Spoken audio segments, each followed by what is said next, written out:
This is Atomic Shinobi, and today I'm going to narrate fifth and final part of What If Broken Naruto Was Raised by Jiraiya. If you enjoyed this video, please like, share, and subscribe to this channel. Now, wasting no more time, let's start the story. A group of guards stood in front of an alleyway, and the three-leaf ninjas and the agent, advisor approached them as they moved down the street. The area of the town set aside for the filming must have been accessible via the alleyway. When Sandeu waved, they let the group pass without asking any questions. Looking at the young girl who appeared to be Naruto's age, Sandeu said, "So, how have you two been over the past few years? And who is this lovely young lady with you?" The girl blushed a little and drew nearer to Naruto. In response to Sandayu's initial query, the Sannin said, "Oh, we've been fine. A few problems happened recently, but they've been taken care of for the most part, and this young lady that has taken to trying to hide behind Naruto is his girlfriend, Hinata."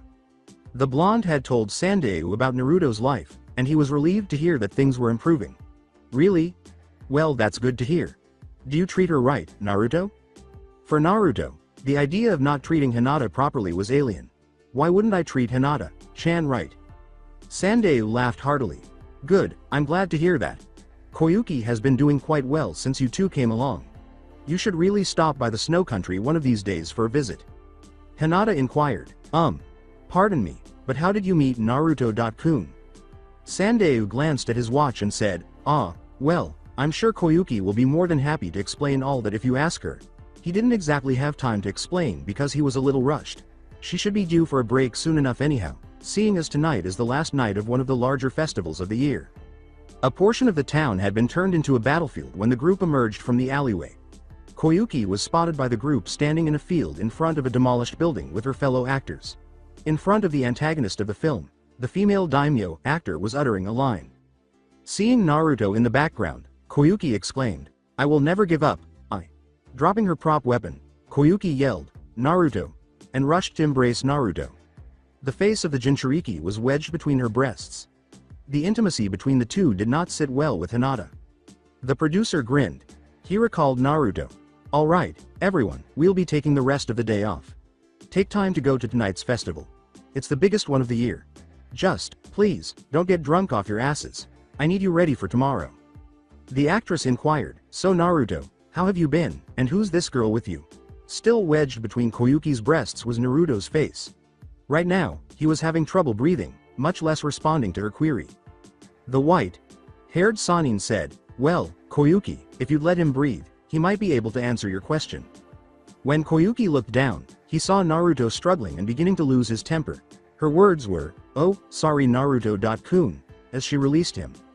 As Koyuki released Naruto, he gasped for air. He shouted, "I thought I was going to die in there." With some volume, Jiraiya muttered, "I hope I die like that." Several of the onlookers gave a stupid nod. It appeared that many people would not mind being smothered by Koyuki's breasts in order to die. Naruto and likely Hinata were the only ones who appeared to object to that type of death. Hinata thought, "They will be mine if Naruto-kun dies from being smothered in anyone's breasts." As she became aware of her true thoughts, her face flushed. "Oh no, I'm turning into a pervert." Hinata was totally disoriented.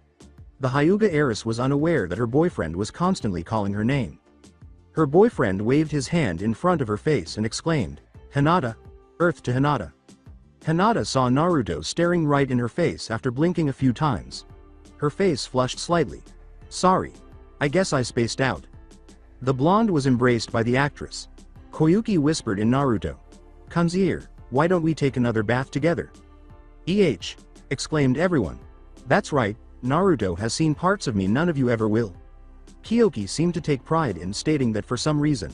Maybe she just liked how everyone responded to it. The mouths of all were just hanging open. Naruto turned to face an enraged Hinata. "Hinata, for the record, I didn't do it willingly." Koyuki whispered into Naruto-kun's ear loud enough for Hinata to hear, "Are you sure, Naruto-kun?" The brunette became enraged and hurried away. Naruto yelled, "Wait, Hinata," and chased after her. "Where are we going, Tsunade-sama?" a short-haired black woman said. Tsunade pumped her fist in the air and exclaimed, "I feel like relaxing for a while, Shizune. Especially since I won all this money." "Don't you always relax?" Shizune said in a deadpan manner. The side of Tsunade's face was scratched. Holding up the suitcases of money she had won, Tsunade said, "Well, I guess I do. But today, we'll really party." With this, we can party all week long in IY. Shizune let out a sigh. I really hope she doesn't plan on spending that 4 million in a week. Sakura was on her way to the compound of Uchiha. She was delivering some food to her single boyfriend. The genin's face was beaming with joy. It was her sincere hope that Sasuke hadn't eaten yet. Sakura entered the Uchiha compound through the gate. In fact, she had never been to the old Uchiha district before. The location itself was incredibly desolate. She simply dismissed that emotion and headed to the clan leader's residence. This was Sakura's first time here, but she had read a book or two about it.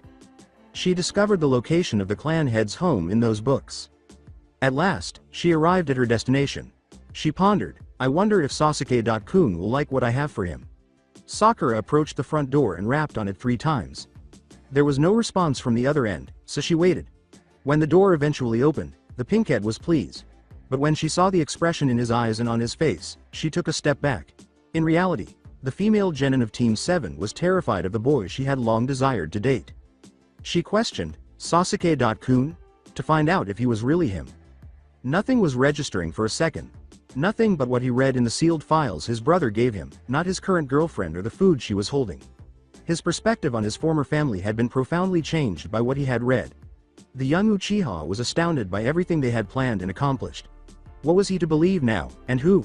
To be honest, Sasuke had forgotten the answer to that question. Reaching out and lightly touching her boyfriend, the pink-haired teen said, Sasuke-kun, you're scaring me. Please, say something. Sasuke was brought back to reality by her touch. At last, the young boy with the raven hair noticed who was standing right in front of him. His eyes brimmed with tears. Why? The only question he had was that.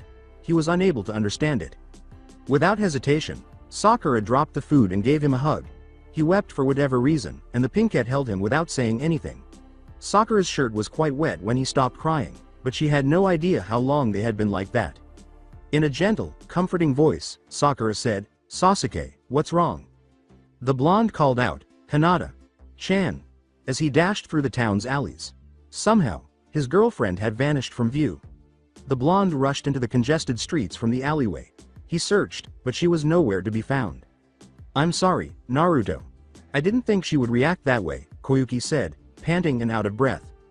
After taking a deep breath, the blonde Chunin exhaled and said, It's fine. Hinata-chan is just a little insecure about a few things.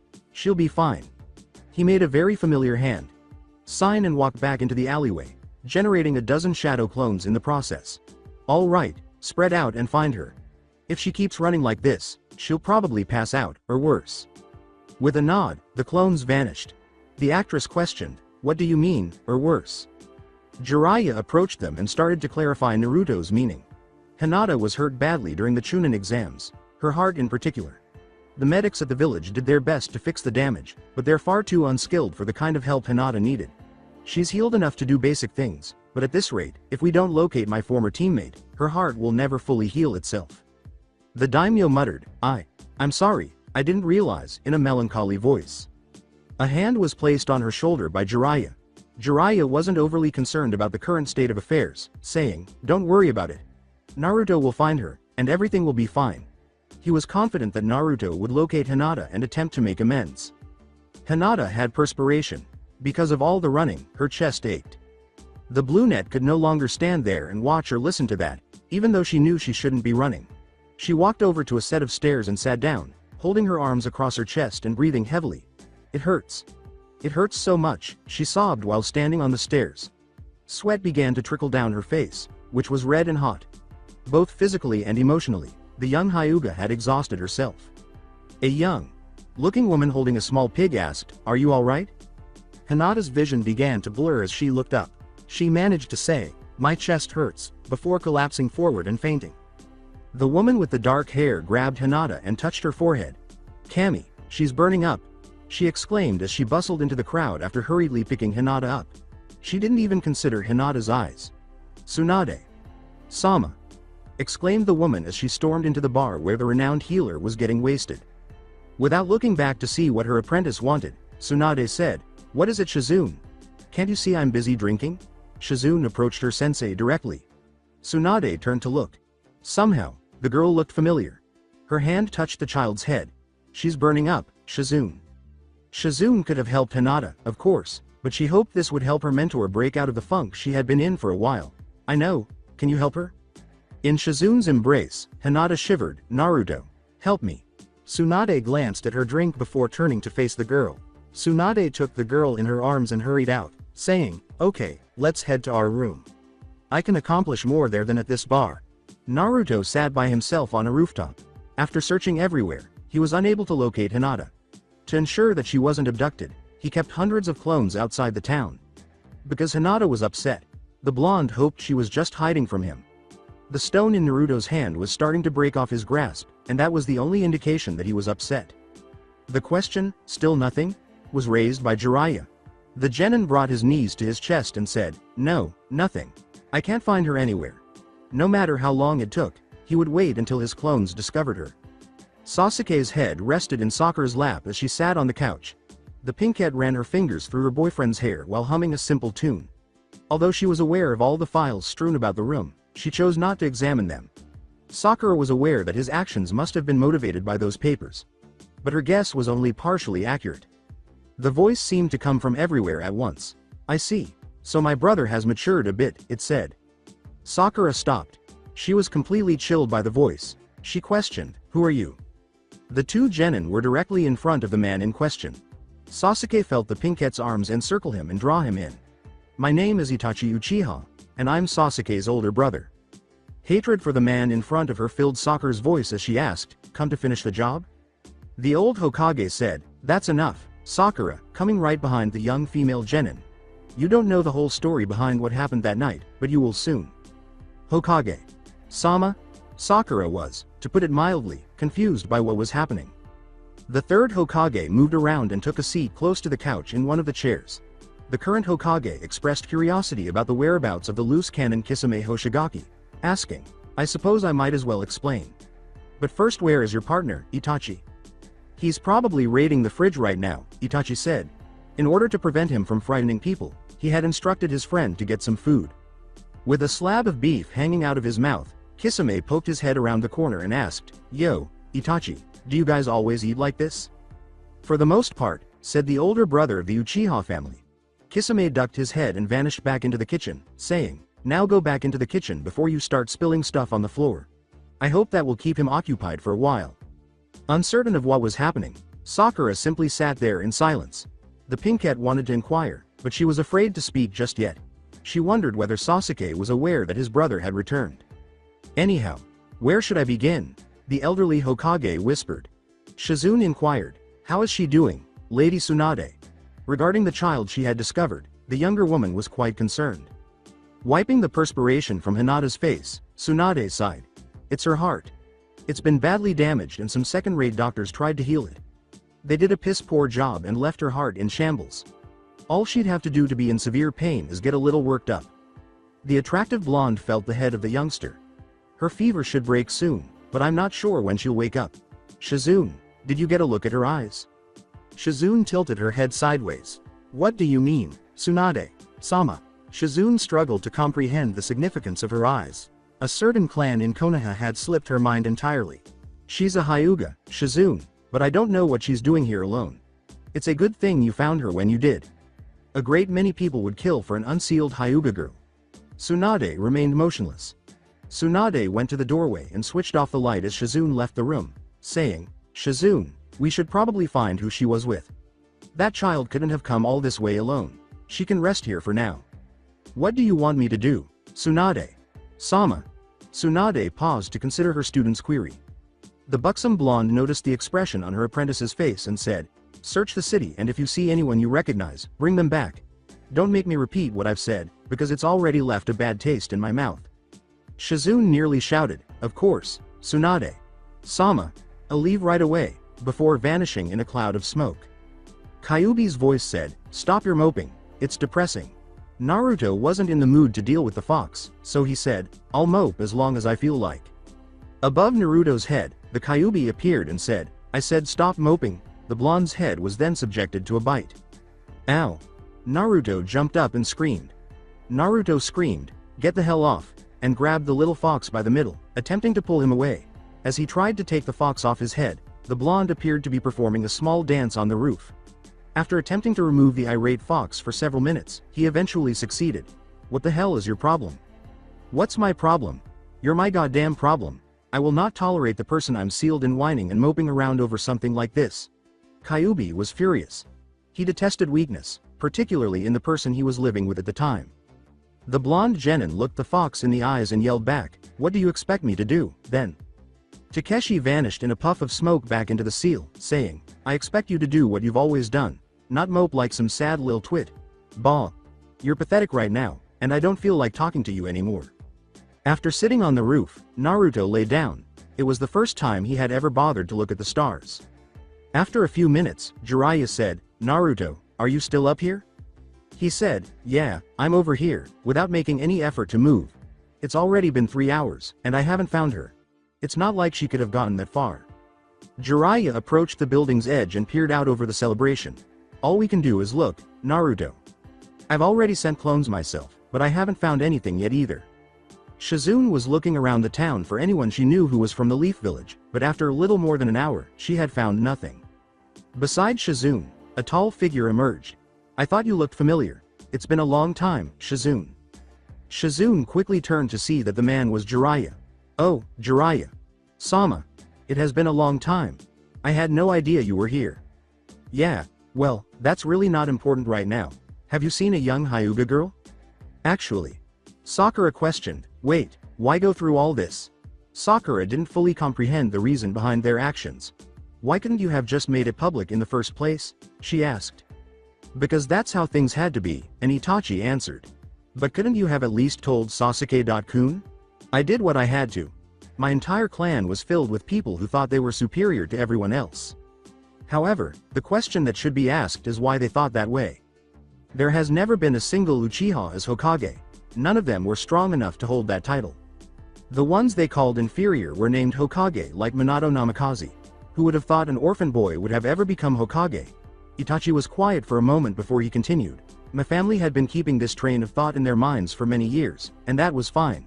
However, they went too far when they plotted against the village they swore to protect. What Itachi had said was true, and he had several years ago." The elderly Hokage let out a sigh. "Trust me when I say this. I tried absolutely everything to find a peaceful way to end this. As you have probably figured, I never was able to find a way. My advisors and I, after some time in a private meeting the night before the incident, came to the decision to strike them before they started a civil war within the village." The third Hokage was sobbing in his eyes when he remembered those events. He had no choice but to issue the order, even though he had never wanted to. "You had to do that or wait for an attack." The Pinkette questioned, "And you were the one they asked to do it?" "I volunteered for it. They were my family. They were my responsibility, no one else's. However, I couldn't kill my little brother when the time came. At the time he didn't think the way they all did, and I couldn't bring myself to do it. So instead of becoming the hero of the village, I became the villain who destroyed his clan to test his own abilities." "And you were fine with that?" "We are ninja of Konohagakure, Sakura Haruno. We will be asked to kill, lie, steal, and in my case, become the villain, all to protect it. This is our world, and heroes in our profession don't often end up becoming heroes in the normal sense of the word. We are often asked to become rogue ninja to hide the truth of what really happened. I'm not the first to take this role for the village, and I certainly won't be the last." Sakura found Itachi's words to be poignant. Nothing like this had ever even crossed the Pinkette's mind as a possibility or something she might be asked to do in the future. "I never thought about it like that." If that never crossed your mind, you may want to think about what it means to be a ninja of this village and what will be asked of you in the future. Take Naruto, for instance, whom I've met on several occasions. He will do anything for this village that's asked of him, because he understands what he was getting into when he signed up to become a shinobi. What Itachi had just said about Naruto struck Sakura as a little odd. Itachi seemed to know a lot about Naruto that she did not. Tsunade let out a sigh. Standing in the doorway, she gazed at Naruto, who was lying in bed beside Hinata, and said, "He looks just like his father." Jiraiya remarked, "Acts like his mom, though, while enjoying a glass of sake. He wants to be Hokage, you know." As unpleasant memories returned to her mind, Tsunade clutched the doorframe with one hand. She whispered back, "That's not a life anyone should strive for." Jiraiya stood and moved to the doorway, saying, "Yeah, well, that's what he wants to do, and I have no right to tell him not to do it. So, you never answered my question." Tsunade couldn't help but watch the two teenagers. "Why does he want me, of all people, to be Hokage?" He should ask Kakashi or someone like that. I'm just not in the mood to deal with the council's crap and the paperwork. Tsunade was reminded of her past by the scene. She had made a concerted effort to forget the past. I figured you'd say something like that. Well, honestly, I don't care whether you become Hokage or not. I mainly came here so you could help that young woman that happens to be passed out on your hotel bed. Tsunade wasn't proud to say it, but it was the truth. I don't do the healer bit anymore, Jiraiya. You know I haven't for a long time now. Yeah, I know. But the healers in the Leaf aren't as good as they used to be, Tsunade, and I'm sure you've already looked and realized that if you don't help her, she'll never be able to be a kunoichi again. From what I was told, I don't even think she would be able to survive childbirth with such a weak heart. Not unless it's fixed, anyhow. Tsunade asked, how long has it been since she had surgery, to find out how long it had been since the incident. About a month. She's been okay, other than times she got worked up emotionally or physically. Even if she doesn't, though, Hinata gets tired very quickly. What happened to her? During the Chunin exams, she was matched up against her cousin, Neji.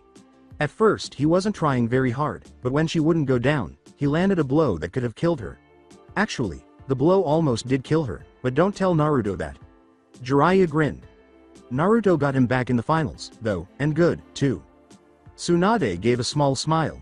Even if I wanted to, Jiraiya, there is nothing I can do for her here. The job to fix her heart was done improperly. It wouldn't surprise me if the elders of her clan paid the doctors off to make it so her heart would never be strong enough to perform ninjutsu or her duty as head of the clan. Tsunade was shocked that the elders would go to this length. Did they really dislike her that much? She asked. Naturally, Jiraiya's statement was purely conjectural, but it made unsettling sense. Afraid so. They see her as timid, weak, and far too kind for her own good. Please never mention that to Naruto. He can get pretty emotional about some things.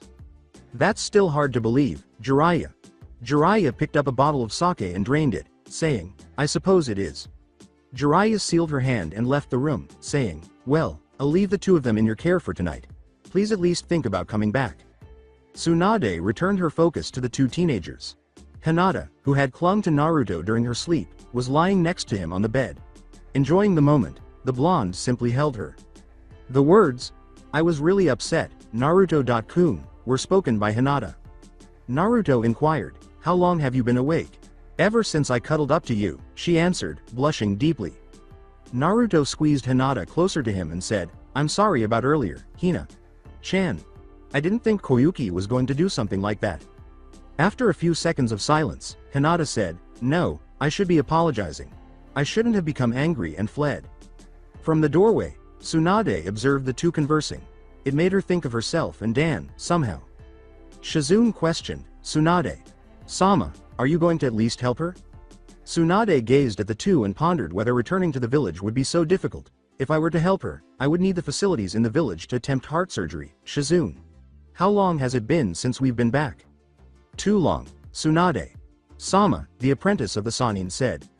Sasuke strolled through the Uchiha compound's corridors. His head was in Sakura's lap when he woke up just a few minutes earlier. Uchiha, who was young, was trying to find his brother. He could only imagine his brother in one location at this moment. Sasuke vanished in a whirlpool of leaves after making a hand seal. There was a small clearing in the wooded area where he appeared. Through the branches of the trees, the full moon was shining brightly. In the middle of the clearing, Sasuke noticed his brother seated on a stump. Itachi's voice asked, what is it, Sasuke? As for the younger brother, I doubt I'll ever be able to forgive you. I didn't think it would be that easy to earn your forgiveness for what I've done. Aside from the insects and the howling wind that blew through the trees, there was absolute silence between the two. Before Sasuke turned to return to the house, the two remained in this state for a few minutes until Itachi started talking once more. That girl in the house. She seems like the type that would stay with you regardless of what happens. If you only take one piece of advice from me, it would be to never let her go. Looking into the forest, Sasuke was turned away from his brother. His tone toward his brother was so icy. There is no need to tell me something I already know. Itachi grinned. I seem to recall you lost to Naruto. Sasuke gritted his teeth in response. Yes. Then I'll train you. Other than Kakashi Hatake, I'm the only one who can teach you about our Kekkei Genkai. Sasuke started to leave. I don't need your help, Sasuke said in a chilly, aloof tone. The boy was going easy on you, brother. With wide eyes, Sasuke came to a complete halt. He believed that the match was fairly evenly matched, but his brother disagreed. How would you know? Itachi's affection for his brother never wavered, because I know what he's capable of. He could have crushed you in that match. So, will you accept my offer? Sasuke couldn't believe that at the moment, of course. The young Uchiha said, I don't know, and vanished into a leaf whirlwind. The evening had arrived and passed. Tsunade and her apprentice were gone when Hinata and Naruto woke up. Where, although they were unable to say, Jiraiya and Hinata were very disappointed. However, Naruto wasn't let down. He was enraged. Before returning to the village, the three had made the decision to spend the morning in town. Hinata questioned, couldn't we stay here a little longer?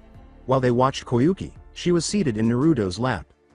When Hinata and Naruto visited her at the set that morning, Koyuki apologized profusely. Naruto was still a little upset about Tsunade simply skipping out like she did, but he was keeping his temper in check, at least until he returned to the village's training grounds. Sorry, Hina-chan. Jiraiya said we have to get back to the village and report on our failed attempt. Jiraiya approached the two. With a tone of disappointment and even slight hurt, Jiraiya said, well, I've finished my business here, and we can head out soon. Sandayu's voice said, don't tell me you three have to leave so soon? Yeah, sorry, said Naruto. You could hear Naruto's contempt as he discussed their mission. But we have to go since we found who we were looking for, and she's decided to not come with us. Hinata whispered, we'll find another way, Naruto-kun. Her tone with the blonde seemed to calm him down. He said, I guess, while glancing at the floor. Even though there wasn't much he could have done, Naruto felt like he had failed. When cut was called by the director, the actors departed the set to get some food and drink and rest. They attempted to film a fight scene, which can be exhausting for all involved. After grabbing some water, Koyuki approached the group. She said, so you guys really are leaving today? With a, yeah, sorry about that, Naruto answered. Why can't you take a little time off and come back to the land of snow with us? She asked. Jiraiya gave that some serious thought before considering the village's needs over his own. Jiraiya would have preferred to say something different at any other time, but his statement was accurate. That sounds nice and all, but with what happened to the village not too long ago, we have to get back as quickly as possible. Come on, you two. Say your goodbyes. We really should get going. After saying their goodbyes and giving Koyuki a hug, the two teenagers departed with Jiraiya to return to the village. After an hour of walking, the three of them arrived at a tiny tea shack by the side of the road. The white-haired Sanin said, I think we should pause here for a bit. Hinata considered getting something sweet to eat as Naruto shrugged. The three of them were ready to take a seat when they heard a voice they knew. Well, you three took your sweet time. I've been waiting here for a few hours now. While enjoying some tea and dango, they paused to gaze at Shizune and Tsunade. I thought your leaving meant you weren't coming back to the village? Jiraiya responded. She responded, well, there were a few things that made me reconsider once I left early in the morning, one of which was that Naruto and Hinata made her miss the good old days in the village where she was raised. And Shizune started to beg me to go back home. Her tea was spat out by the apprentice. She exclaimed, I did no such thing, Tsunade-sama. Tsunade merely chuckled. Naruto exhaled a sigh of comfort. Hinata could now receive the assistance she required. At the moment, Naruto was ecstatic. Everything would be fine in his world, and his girlfriend would receive the assistance she required. He was doing somersaults, walking on his hands, and jumping around. It had been a long time since the blonde had been this joyful. Hinata laughed at her overly enthusiastic boyfriend's antics as she watched him. Naruto and his excess of energy and joy also made Tsunade, Jiraiya, and Shizune laugh. In order to settle some of Tsunade's debts, the group had detoured en route to the village. The group was finally only a few hours away from the village at this point, which was a little after noon. The only reason it was taking so long was that they had to walk the entire distance. Tsunade questioned, so Hinata, you want to be a medic ninja? Yesterday, she had discussed the matter briefly with the Hyuga heiress. The young Genin's gaze shifted to her boyfriend before she responded, I would like to, yes. Despite her increased self-confidence following Naruto's return and intense training, Hinata was still defeated by her cousin. Her solution was to become a medical ninja because she wanted, no, she needed, to be able to assist Naruto in any way she could. The Princess of Slugs grinned. It had been a long time since she had felt the need to assist someone as she did with Hinata. It was cool. All right, once the surgery is completed I'll give you some scrolls to read while you recover. After that, if you show talent in what you've learned from those scrolls, I'll teach you. Hinata's gaze brightened. Really? Tsunade nodded and grinned at Hinata's response. But your studies and training will be strict. Hi, said the new apprentice to Tsunade, in the Hokage's office an hour before. Before the Hokage's desk stood Kakashi, Zabuza, and Sasuke. As Hiruzen completed the task at hand, the three of them waited. The third Hokage muttered, "This part is finally done," stamping the paper and placing it on top of a big pile of completed documents. "I hope you three are ready to depart." Sasuke asked, "Depart?" "Indeed," he nodded in response. Kakashi made the question, "What is our mission?" "Since the attack on our village, there has been an increase in bandit raids and rogue shinobi attacks. Most of them I've already sent either individuals or groups off to deal with. However, a large group has been attacking the border between our nation and the land of Tea." Hiruzen took out a scroll and gave it to Kakashi, who replied, "That is your destination. You are to go to the border of the land of Tea to seek out and deal with this group. Kakashi, you are in charge." The scroll was kept in Kakashi's pouch. "How many are there?" "About 36 bandits and around a half-dozen rogue shinobi. The skill level of the shinobi is sketchy at best, and I don't have anyone else that I can spare to assist you in this matter. So you four will be it." Given that there were only 3 of them in the room, Zabuza questioned, "Who's the fourth?" The elderly Hokage reclined in his seat. "Naruto will be the 4th member of your team. You are to pick him up. The map on the scroll I handed Kakashi will give you the route they're taking back to the village." Kakashi examined the scroll and asked, "Was the mission a success?" "I think it was a success based on what Jiraiya said in his message," Hiruzen said, letting out a sigh before adding, "but I'm not sure where Tsunade stands on my request." "I see," said the Cyclops ninja. Sakura went into the Uchiha district's main house. She had received a message from Itachi asking her to come talk to him about something.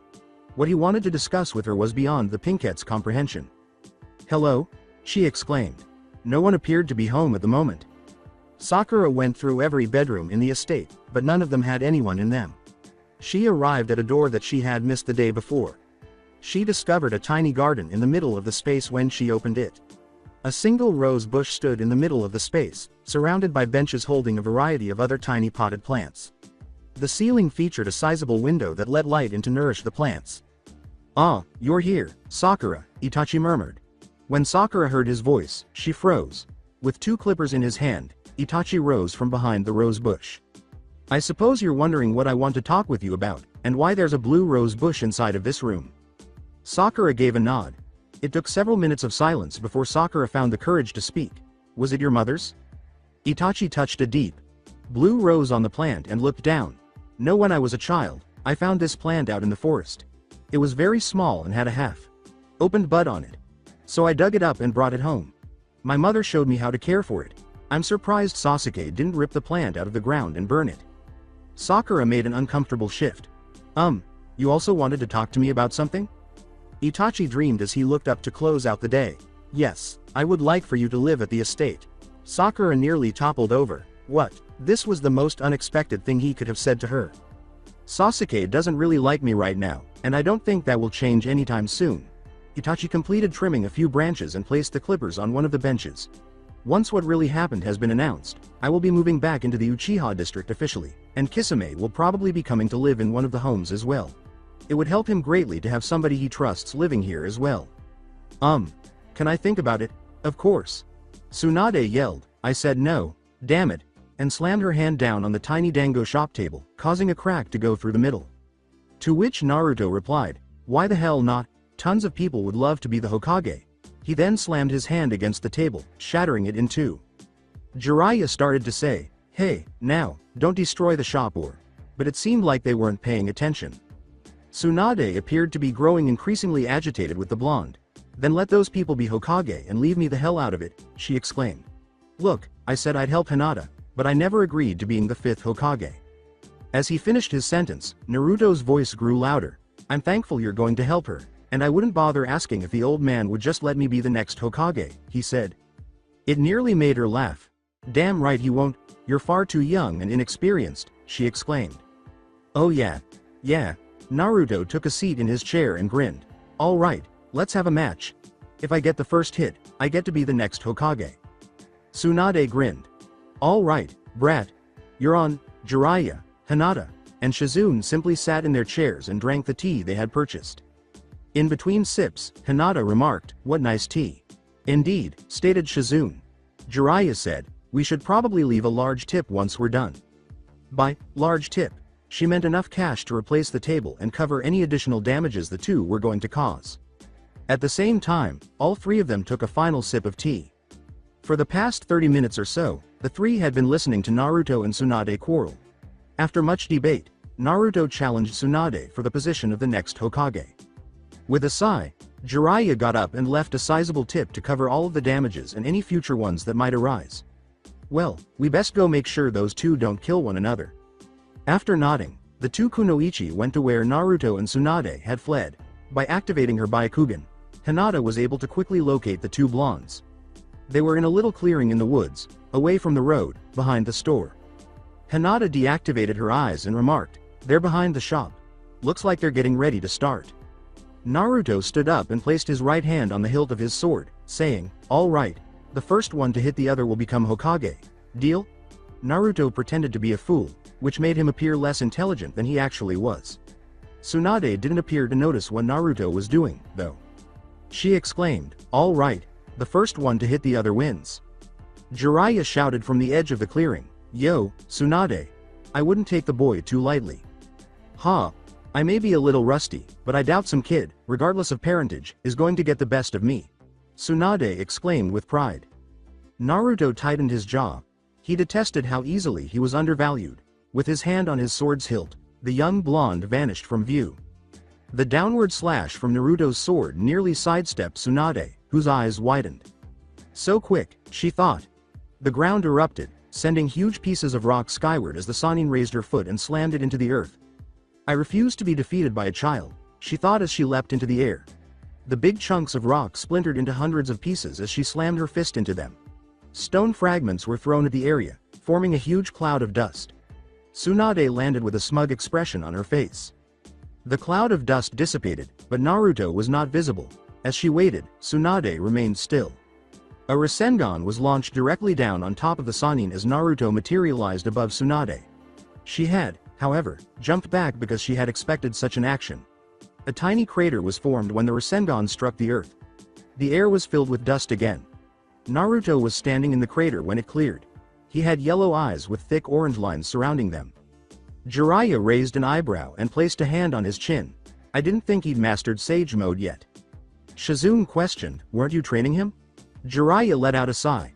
"Well, yeah, but I wasn't the only one training him.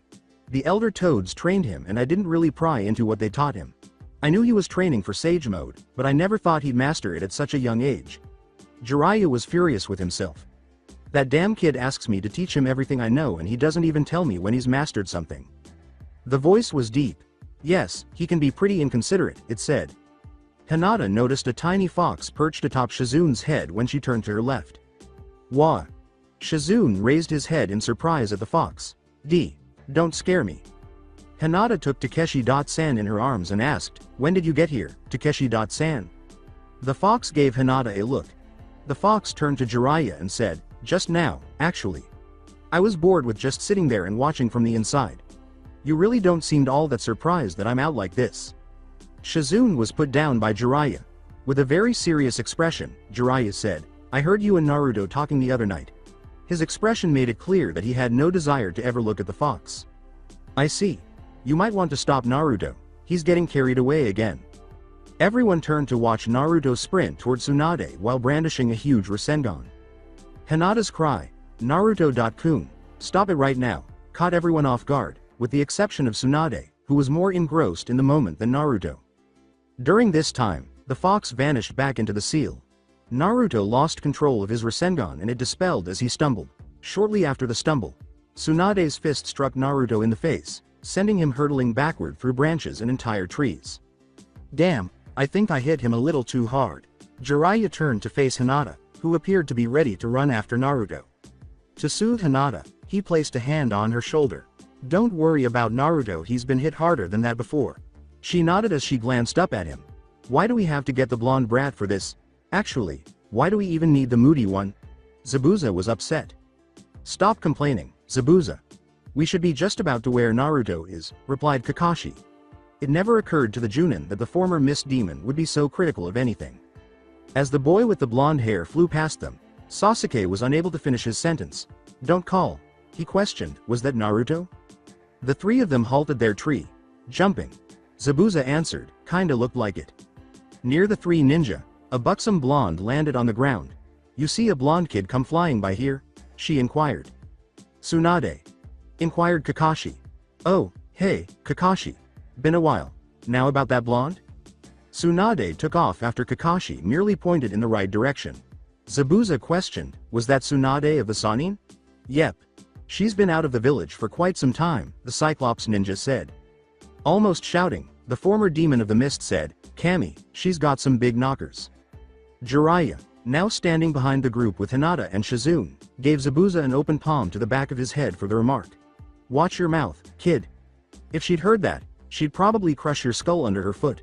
That, and I wouldn't let Tsunami catch you saying that either. At the same time, Zabuza became pale and complained. He was aware of how insane a woman could get from previous relationships.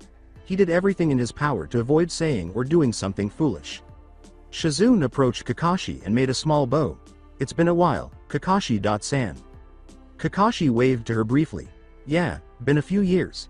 Still carrying that pig around for Tsunade, I see. Sasuke asked, so what did the idiot do to get sent flying?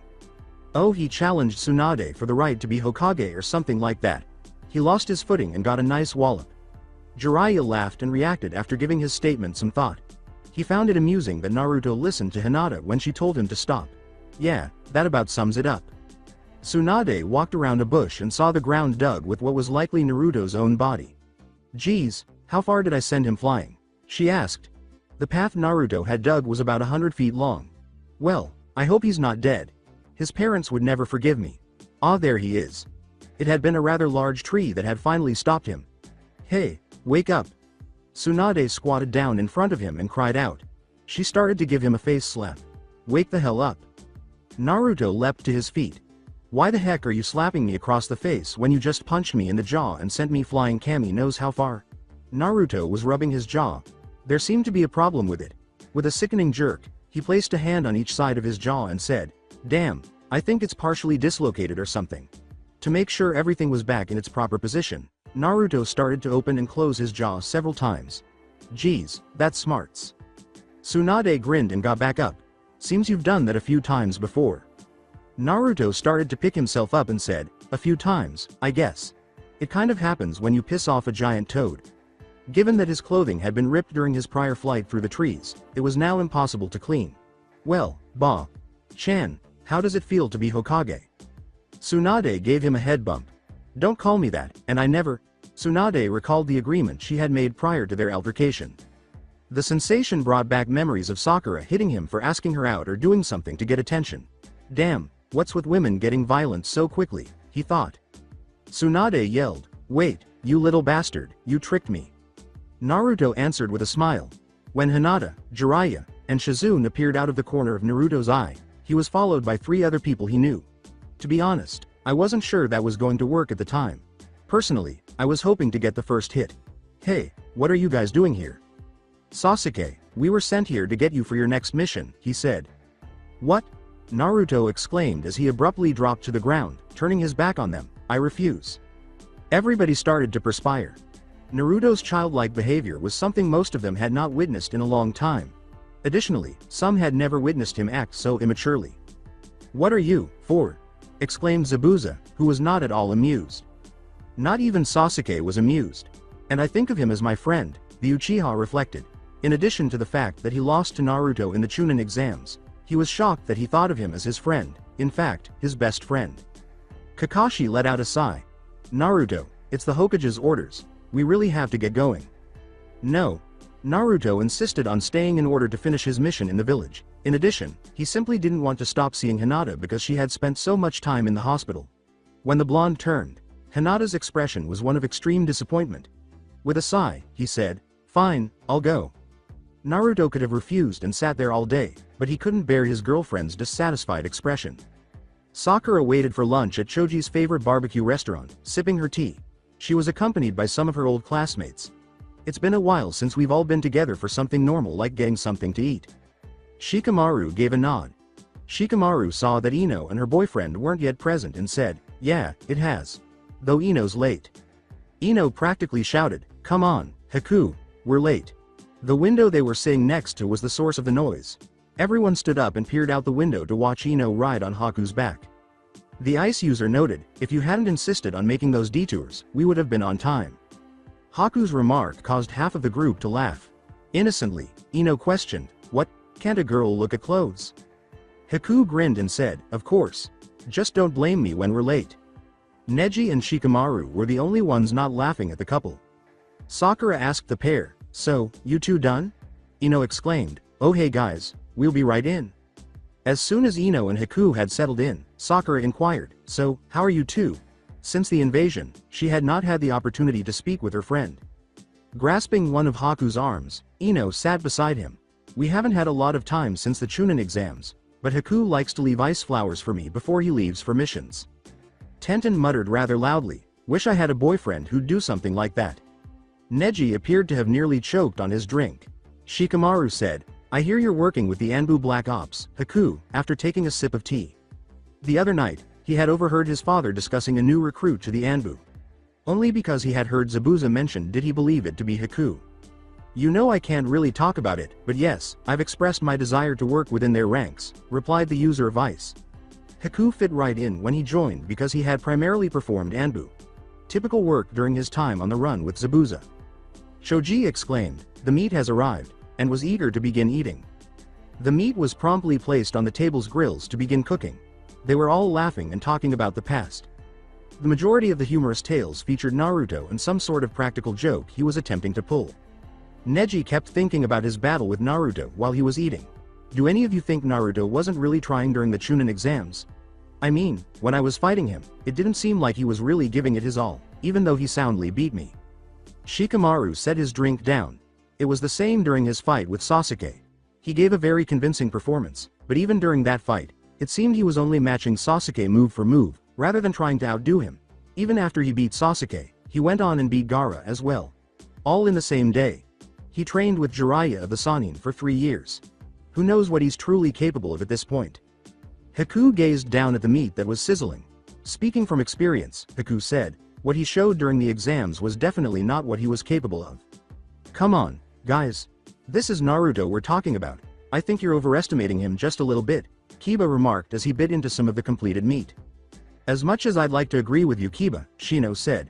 I really do think Naruto has left us behind in his abilities as a ninja. I've seen him train, and I get the feeling we haven't even seen half of what he can do. I think he's taking what Iruka used to say in class to heart. With food dangling from his mouth, Shoji questioned, what was that again? Shikamaru retorted, never show your opponent more than you absolutely have to. When Naruto emerged from the trees, he discovered multiple men dead. He hurriedly looked over the bodies and discovered that they had been fatally stabbed. Well, it doesn't look like Zabuza's sword made these. Naruto trailed Sasuke as he emerged from the trees. Seems there are more over here as well. Naruto got up and said, I take it you saw a few back there? Sasuke responded, yeah, all stabbed the same way. The same person probably killed them all, as he observed the corpses scattered in different ways across the ground. A man with silver hair yelled, well, more sacrifices for Jashin, Sama, and charged the two. After exchanging glances, Naruto and Sasuke merely nodded before sealing their hands. Fire release, Dragon Fire, Wind release, Gale Stream. The addition of Wind Jutsu increased the Fire Jutsu tenfold. In front of the newly minted Chunin, the whole space was transformed into a blast furnace.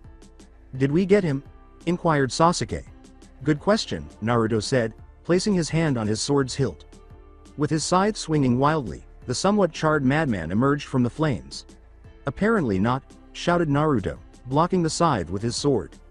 Spitting a little in Naruto's face, the insane man screamed, I'm going to kill you, and sacrifice your body to Jashin, Sama. Sasuke yelled, Chidori, and advanced to murder their adversary. Sasuke was sent into the trees after the robe. Wearing Nut merely kicked him in the stomach. Naruto kicked his opponent, who remained nameless, in the stomach with such force that he flew into the woods.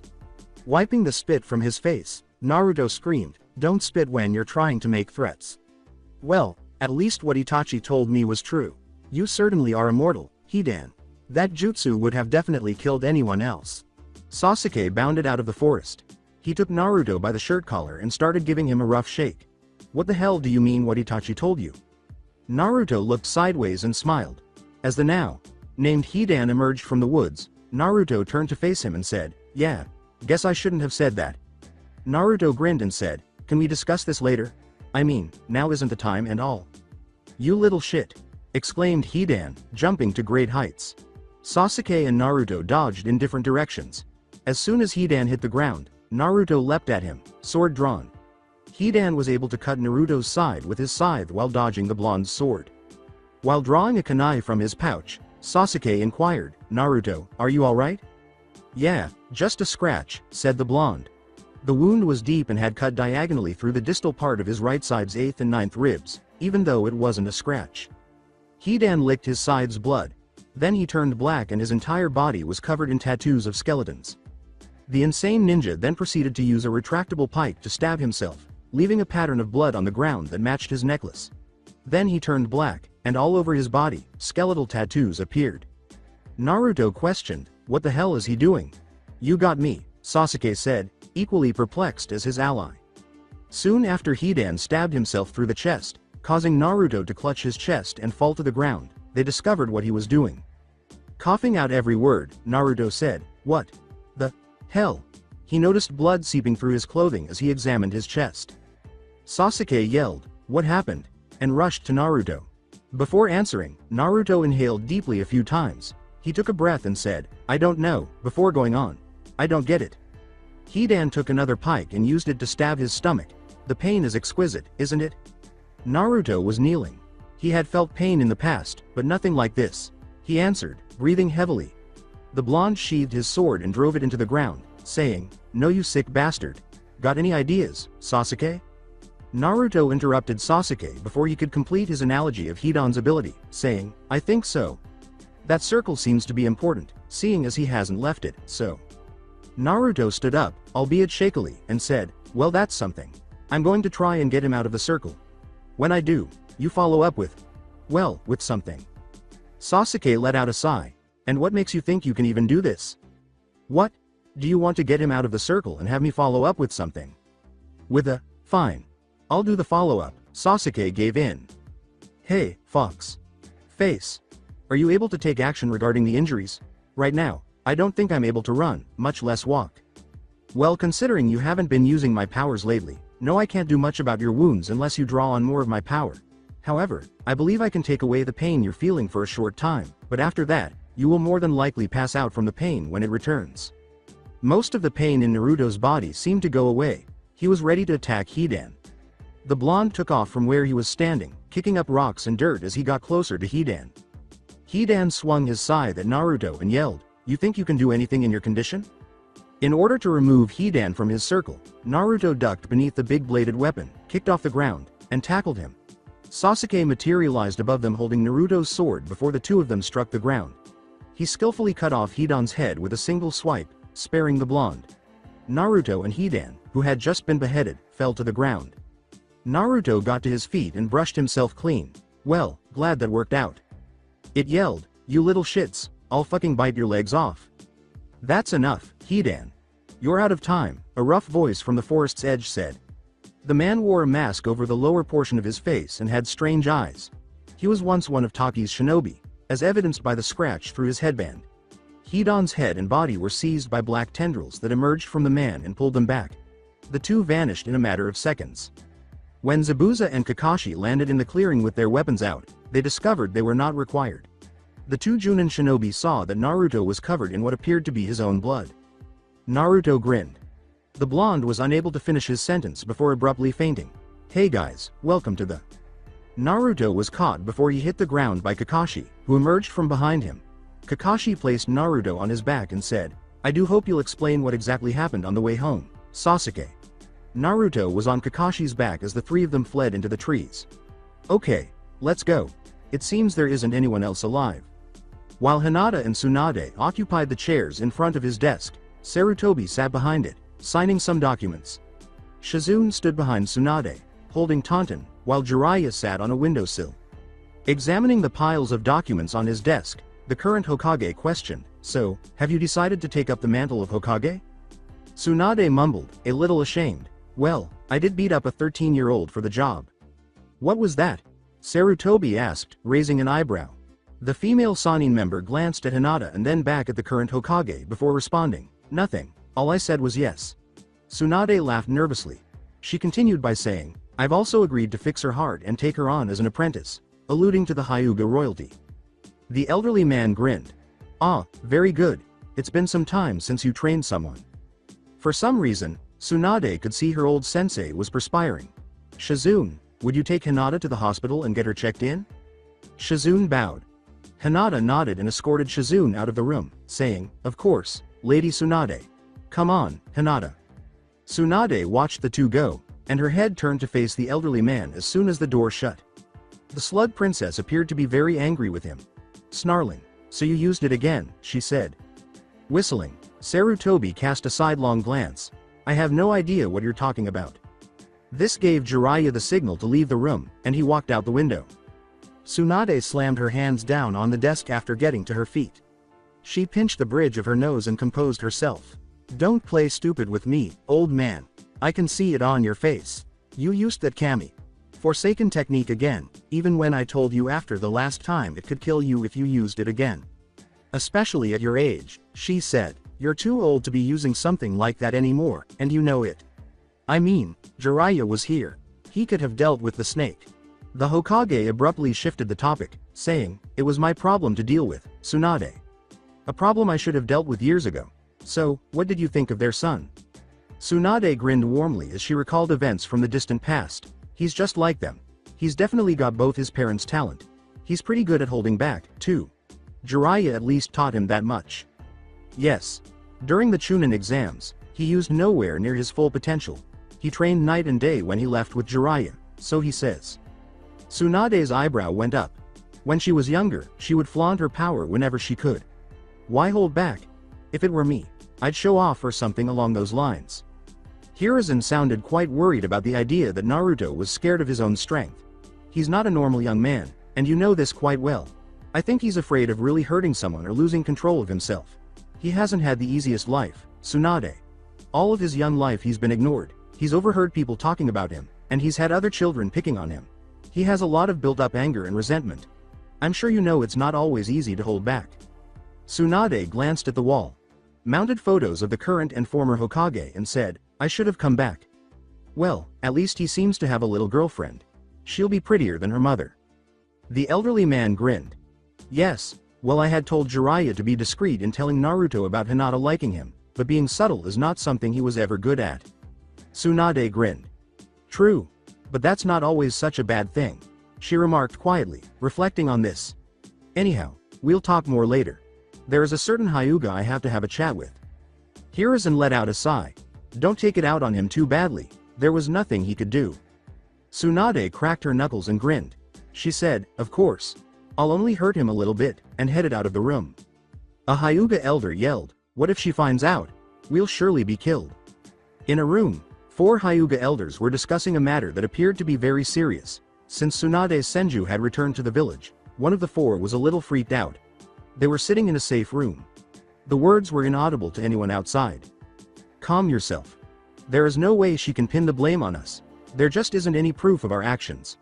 The doctor we paid off is now dead, thanks to some bandits we hired. Even if she suspects anything, there is no proof, and therefore, we are free and clear. Our plans to keep Hinata from succeeding her father will be undone now." The oldest one grinned. "No, with this unprecedented display of weakness, even if she's healed, she will not succeed her father. He long ago tried to spare his second-born by asking to wait until we decided which would be the rightful heir. This older gentleman obviously had a plan for everything. Although it was ultimately only a short-term solution, Heishi had wished to spare his daughters the suffering that he and his brother had gone through. By making Hinata appear far too weak to recover from minor wounds, the elders had devised a scheme to speed up the clan chief's decision in one way or another. They probably wouldn't have slept any less if she had passed away rather than appearing frail. All 4 of these elders were attempting to speed up the process of choosing the next clan chief. The building they were in trembled all of a sudden. To find out what was going on, the 4 of them got up and fled the building. When one of the Hyuga guards at the gate attempted to stop her, Tsunade roared, "Out of my way!" and tried to backhand him. But the guard ducked, and she destroyed a good chunk of the wall with her backhand. One Hyuga walked out casually, but many others came running out. The Hyuga patriarch turned around and returned to the Hyuga family home as if nothing had happened. "It's been a long time, Tsunade. Do come in for some tea," he said. While waiting for the tea to arrive, the two sat in his office. "So, Tsunade, please tell me why you've decided to destroy part of the wall outside." Tsunade dismissed the incident with a shrug of her shoulders. Tsunade's gaze landed on a picture that was lying face down on his desk. "Well, I was just going to swat the guard who was being quite rude to me out of the way, but he managed to duck." She took it up and examined it. The image showed 3 young men grinning right behind 3 pregnant women. "Why didn't you send me a message about your wife?" Leaning back in his chair, Heishi gazed at the ceiling. "The doctors kept telling me she would be fine, but all of a sudden, her health took a tremendous turn for the worse." Heishi gazed out his office window at the garden his wife had him plant. By the time anyone realized the severity of her illness, it was already too late. It would have taken days to find you, and at least a day for you to arrive back here. Now, on to the main reason why you came. Tsunade considered what she had said. "Why didn't you take care of his son? You were his best friend. At the very least, he kept you and Fugaku from killing each other." "Well, I suppose your wives help with that one too, but that's beside the point." As if on cue, the door opened and a small girl bounded into the room. She wanted to adopt him. "My wife would argue day and night with the clan and the village council in order to adopt Naruto, but she grew very weak during her pregnancy with Hanabi." The young girl ran up to her father, utterly disregarding the fact that he was talking to someone, and exclaimed, "Dad, where have you been? I thought you were going to train me today." Neji entered the space. "I'm sorry, I told her you were in a meeting, but she didn't listen to me." Heishi gave a nod. "It's all right, Neji. You may return to what you were doing earlier." Neji left after bowing. If you knew Heishi, you would know that he was extremely agitated, even though it wasn't evident in his voice or facial expression. "Hanabi, what have I told you about rushing into my office without at least knocking first?" "Sorry," she answered. When she eventually noticed the woman seated in the chair across from her father, she asked, "Who's this?" "This is Tsunade Senju. Within a week or 2, she'll become the next Hokage, and she'll be operating on your sister before that." Hanabi's gaze appeared to brighten. "Really?" she inquired eagerly. "Where is Oni-chan?" Tsunade grinned. "She's at the hospital right now, more than likely checked into a room by now. You should go and see her." Hanabi said, "I will," and ran out of the room and down the hall, leaving Tsunade and her father to talk alone once more. "Well, I see at least one of your children had to be like you, seeing as Hinata is exactly like her mother. Though you've grown into a spineless man in your old age. It's sad how you've changed from a man full of energy and the readiness to argue with the elders of your clan to this. To say that Tsunade was disgusted would be in." Heishi decided to disregard Tsunade's remark. He sighed deeply before adding, "Since Naruto returned to the village, she has been acting out much more lately. Nothing has gone right since their mother died." There was silence for a moment, but then there was a knock on the door. "Come in," shouted Hiyashi. Kakashi entered as the door slid to one side. "Yo," he said, waving slightly. The patriarch of the Hyuga asked, "What do you need, Kakashi?" "I just got back from my mission, and Naruto got pretty beat up. I require Tsunade's presence." Tsunade got to her feet. "It seems we'll have to have that cup of tea at a later time, Heishi." He gave a nod. The doorway to Naruto's room was crowded with all of his friends. Shino's refusal to let anyone inside was the only reason they were at the door rather than in the room. The only person he had let into the room was Hinata. She took a seat by Naruto's bed. She hurried to Naruto's room to visit him after learning that he was also in the hospital. It was the first time Hinata had ever seen him like this. Naruto had just spent an hour or so in the hospital. The blood from the holes Hidan had made in Naruto was all over the bandages Kakashi had wrapped around him. Tsunade asked, a little irritated that she couldn't enter the room, "What is with this crowd?" Behind them, a woman with rather enormous breasts caught everyone's attention. The boys' girlfriends gave them slaps on the head because they couldn't stop staring at her chest. Her command was, "All right, everyone who isn't part of his team, leave." Kakashi, who was standing directly behind her, caught everyone's attention. "Just do as she says," was the response to their inquisitive gazes. The group didn't inquire about her identity. They simply obeyed and went away. They were aware that arguing about it would not help them much. Tsunade entered the room to examine Naruto's injuries. When she removed the bandages, she discovered that the injuries Kakashi had detailed had only partially healed. But there were numerous scars all over his body. She would need to discuss that matter with Jiraiya. "These are some pretty serious wounds, Kakashi. Where were you when this happened?" We've decided to split up in search of our targets because of how wide the area was. I sent Sasuke and Naruto together, while Zabuza and I took separate routes. Tsunade bandaged Naruto's injuries. I see. Do you know exactly how he got these wounds? Kakashi gave nod. Sasuke said that the man stabbed himself, and the same wounds appeared on Naruto. Tsunade considered what Kakashi had just said as she cast her gaze downward. I remember something from the war. There was a man who seemed to be immortal that could do the same type of thing. However, we were never able to get a name or find out how he was doing it. Did Sasuke tell you anything else? Kakashi touched his chin with his hand. He said something about the man cutting Naruto's cheek and ingesting the blood, then making a circle of some sort out of blood on the ground around himself. Somehow, that man made a link with Naruto. Hinata had remained motionless the whole time. For the first time in the previous 20 minutes, she asked, "Will Naruto-kun be alright?" Tsunade turned, grinning. Tsunade's face darkened when she heard a noise coming from the room's door. Of course he will. Even a normal person could survive these kinds of wounds. However, the fox will make him heal much faster than normal. He'll probably wake up soon. She gestured Kakashi to follow her as she turned to face the door. Shikamaru was standing there when she opened the door and said, "Let's go. I need to have a talk with Jiraiya. You know, your father had a bad habit of eavesdropping on others' conversations when he was younger, too." The brilliant Nara questioned, "Is it true? That's why most of the adults avoid Naruto, never considering that possibility." She said, "Ask him yourself," and then she left, Kakashi right behind her. Shino was standing between Shikamaru and the bed when he entered the room. Hinata took a seat next to the bed. Naruto said, "Shino, you can let him by." As she embraced him, the Hyuga princess cried out, "Naruto-kun, you're awake." Naruto returned her hug with a smile. "You know, as much as I like hugging you, it kinda hurts right now." Hinata released her grip and returned to the chair. "I'm sorry, Naruto-kun." Naruto took a seat. The blonde looked at his male teammate and said, "It's all right." Shino took the hint and nodded. "Hinata, we should get you back to your room now. I'm sure Shikamaru would rather talk to Naruto alone." She started to say, but was interrupted. "It's all right, Hina-chan, I'll visit you later." Shikamaru didn't say anything until the door closed behind them. "Do they know?" As usual, Naruto grinned. "Of course. They're my teammates. How could they trust me if they didn't know something like that? They'd find out eventually. Would they trust me if they found out any other way?" What was sealed inside Naruto didn't really matter to Shikamaru, who said, "You took a huge gamble. What if they had a bad reaction to hearing that?" He was aware that Naruto, not the fox, was still Naruto. He was unaware, though, that Naruto and the fox were friendly. Naruto was interested in Shikamaru's opinion. "Yeah, that could have happened, but I didn't exactly have a lot to lose. What about you?" he asked. "You are the same happy. Go. Lucky idiot I met when we were 6. You haven't changed, and I honestly doubt you ever will. However, I will say that you know when you have to be serious now." Shikamaru got up and sat down on the floor. "That does bring me to my next question. Why do you hold yourself back?" Sasuke was returning on foot to Naruto's chamber. He wanted to ask him a certain question. When he heard Shikamaru's voice, he had just reached Naruto's door. "Why do you hold yourself back?" He paused and awaited the response.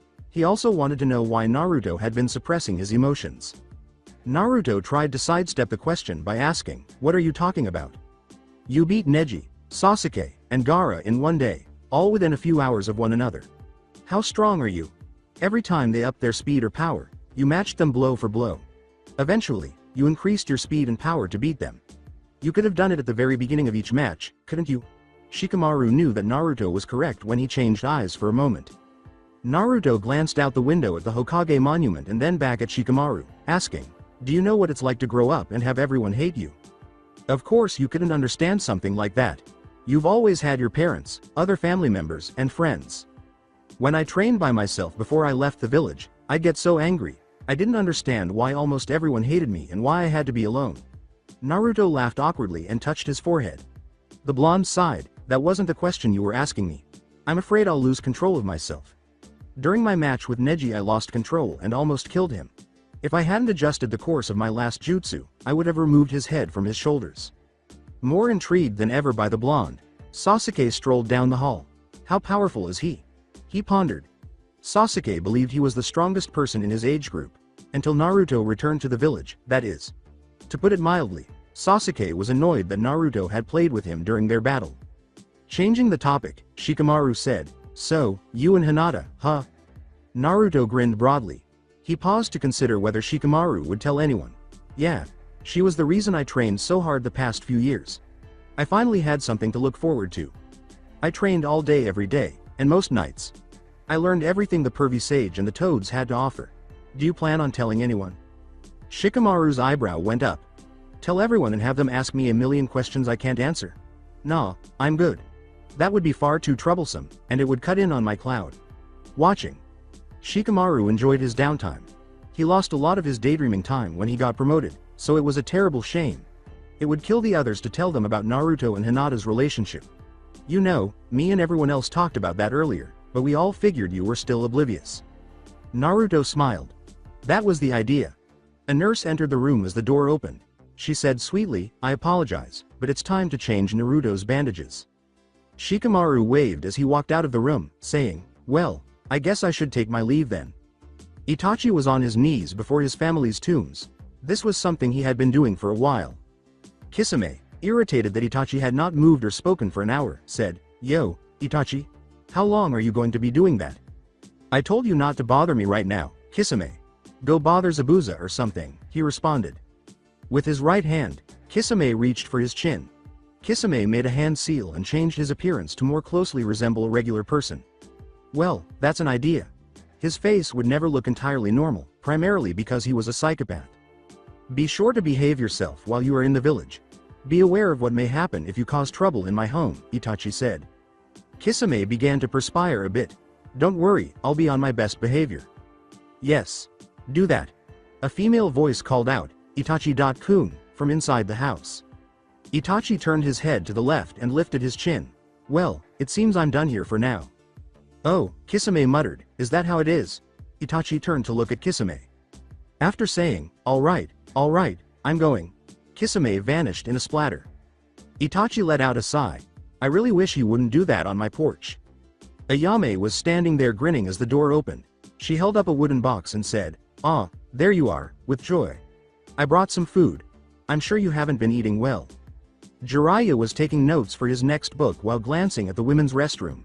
"This is perfect," he exclaimed in a loud whisper. He sensed a murderous intent behind him all of a sudden. He asked himself, "That's strange. Why am I feeling so bad right now?" Slowly turning, Jiraiya saw Tsunade standing behind him. With a quick exclamation, he said, "Oh. Well. That explains that." Tsunade grabbed a heavy stone and hurled it at her former teammate, saying, "You perverted bastard. Get back here." Jiraiya was face plant into the ground as the stone flew true and struck his head. Before stopping, Jiraiya dug a ditch with his face for at least 2 meters. Tsunade, who had a tick mark on her head, knelt next to her old teammate. "What happened to that boy's body? You didn't think I wouldn't find out what kind of hell it's been through?" she said in a low, menacing voice. With a sigh, Jiraiya rolled onto his back. "I never thought it would turn out like that." Tsunade asked, "What are you talking about?" "Halfway through the training, we decided to work on the use of the Kyuubi's power."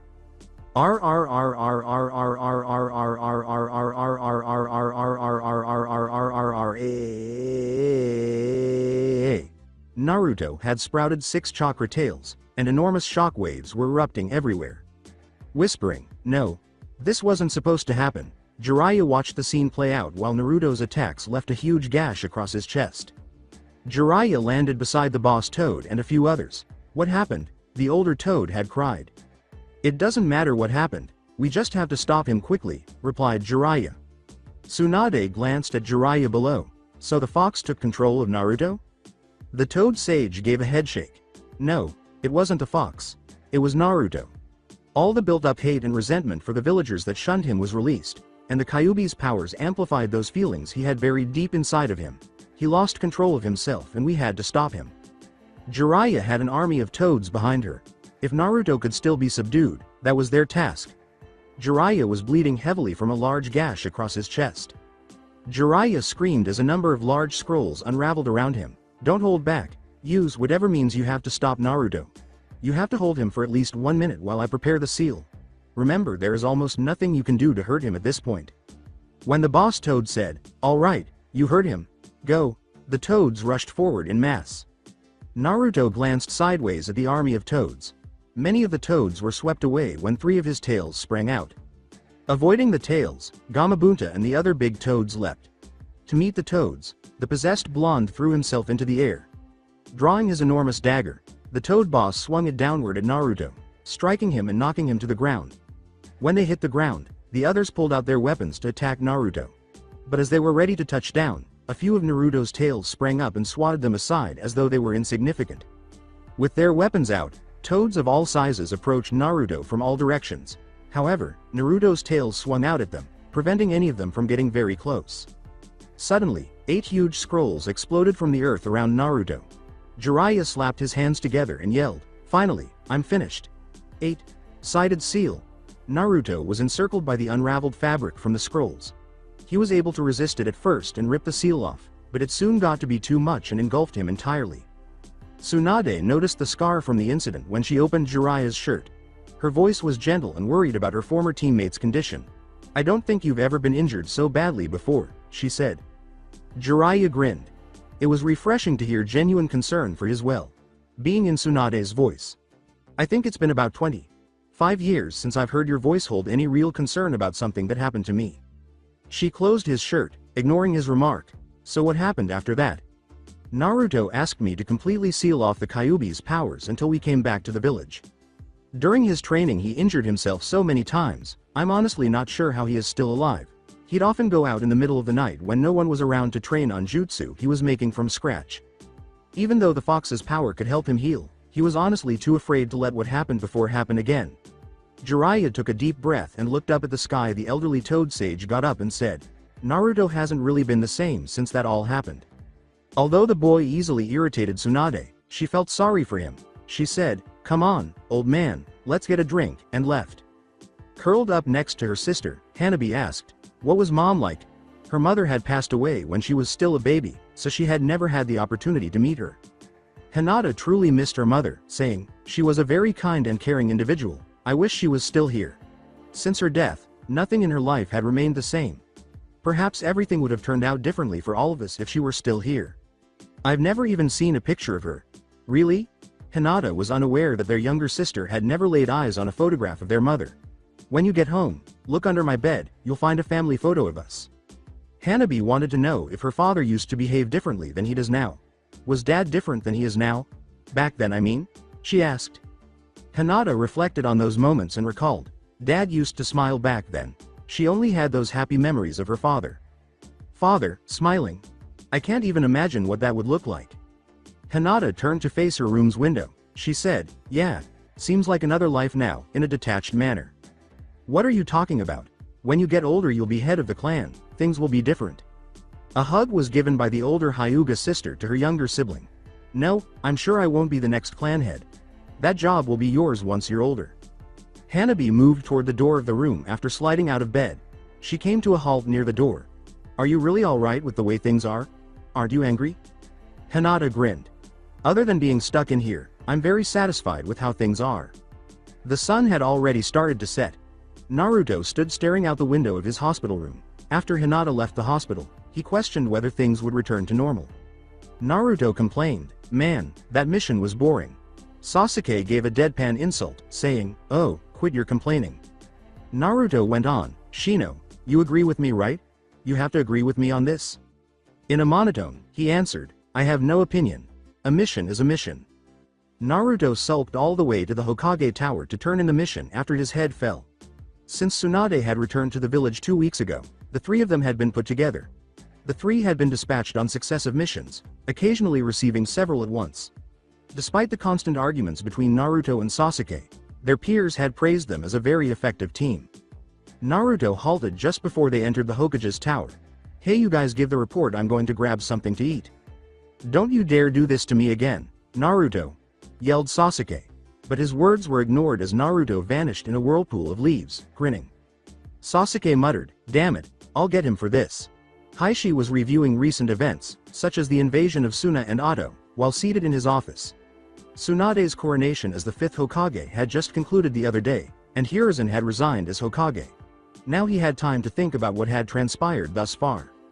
Why was Naruto in the stands staring at my daughter like that? As though No, those two couldn't be. Wait. That hospital stay, yes, I did see him. When the Hyuga elders entered Hiyashi's office, he was startled out of his reverie. Hiashi said bluntly, well, seeing you all here in my office is unusual.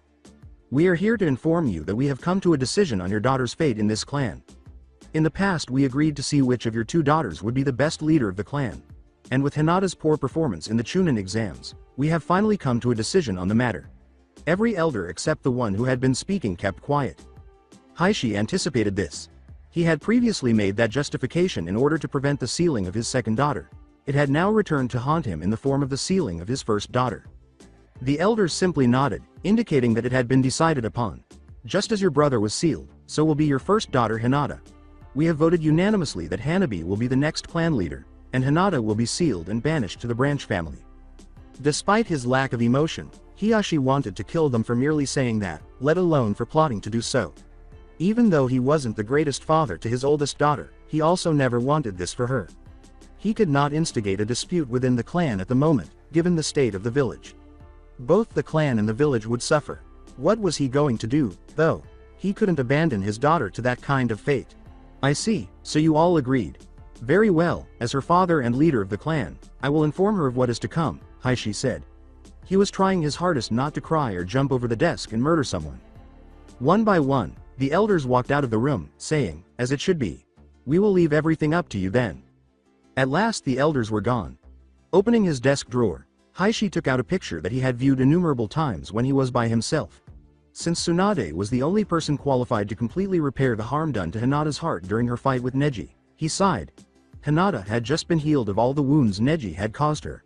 That's what everyone believed, anyway. What am I going to do? Hiashi asked himself. Hiashi turned on his Byakugan and turned to face his daughter at the hospital. Tsunade had operated on her the other day, and she was still recuperating. There was a second person in the room with his daughter, who was the only person he had anticipated seeing. She was sharing a bed with a small boy. Why is Naruto sharing a bed with my daughter? He pondered. In the bed beside Hinata, Naruto was cradling her. Hiashi started to consider the implications of that. He realized that his daughter might be able to get out of the elder's decision. He thought, perhaps this boy can help me. He had not liked the boy much in the past because of the demon inside him, but Hiashi and many others in the shinobi village respected him for his commitment during the invasion. The patriarch of the Hyuga rose from his chair and walked out of the room. He made his way to Naruto's flat. Hiashi reasoned that Hinata and Naruto had likely been skulking together for some time. In light of that, he was aware that the boy would not be staying long and would soon be going back to his own house. Hinata's hospital room was just where Naruto had arrived. As he stepped through the window, he saw her face light up. Kurenai had informed him that her surgery had gone perfectly and that she would only need to stay in the hospital for a few more days. Hinata threw Naruto to the ground shortly after he entered the room. She encircled him with her arms and nestled against his chest. Hinata muttered, "Thank you," in appreciation of everything he had done. Grinning, Naruto picked her up in bridal fashion and planted a kiss on her cheek. Hinata laughed when Naruto said, "Anything for you, Hinata." Chan, in a happy tone. He approached the bed and placed her on it. He set her down, then climbed onto the bed and took a seat beside her. Hinata embraced him and pressed her arms to his. She let out a joyful sigh. Since they returned to the village with Tsunade, Naruto had only been able to visit her a few times. Naruto inquired, "So, has Tsunade been nice to you?" "Yes, she was very nice," exclaimed Hinata pleasedly. Naruto was grinning broadly and foxy. "That's great, Hinata. Chan, when do you finally get out of here?" Tsunade said it would be a few days till I would be fully recovered from the surgery and be well enough to leave and do normal everyday activities. "That's awesome," cried Naruto. Naruto dispelled the majority of the clones that were observing the building and the room's door after having the sudden feeling that he was being watched. He discovered that nobody was observing them when he regained their memories. Hinata inquired, "So, Naruto-kun, how have you been? You never really visited much while I was in here." With a sigh, Naruto tightened his hold. "I've been fine, and it's not like I didn't want to come. There were just too many people coming in and out of the room, then all the missions. I just couldn't," said Naruto. The two heard someone approaching before she could respond. Hinata hurriedly whispered, "Naruto, you've got to go, someone's coming." Naruto rushed to the window and gave her a quick kiss on the lips. Just as the door opened, Naruto vanished out the window, saying, "I'll see you tomorrow, Hinata." Chan. Tsunade entered the room as Naruto vanished. She was unaware of his presence until now. Tsunade inquired, "So, Hinata, how are you feeling?" Naruto thought, "Dude, why must Bachan ruin the moment?" Naruto was returning to his apartment on foot. He simply strolled around Konoha since he didn't feel like training at the moment. The majority of the structures remained damaged following the Sound and Sand Village's invasion. Since he had defeated Neji, Sasuke, and Gaara of the Sand Village, many civilians were now more terrified of him than anything else. Fortunately, however, Naruto's commitment during the battle had earned him the respect of the village's shinobi. He sighed as he ascended the stairs to his apartment. He found the door partially open when he got there. He held on to his sword's hilt in case he had to draw it. When he opened the door, he saw that nothing was broken or missing.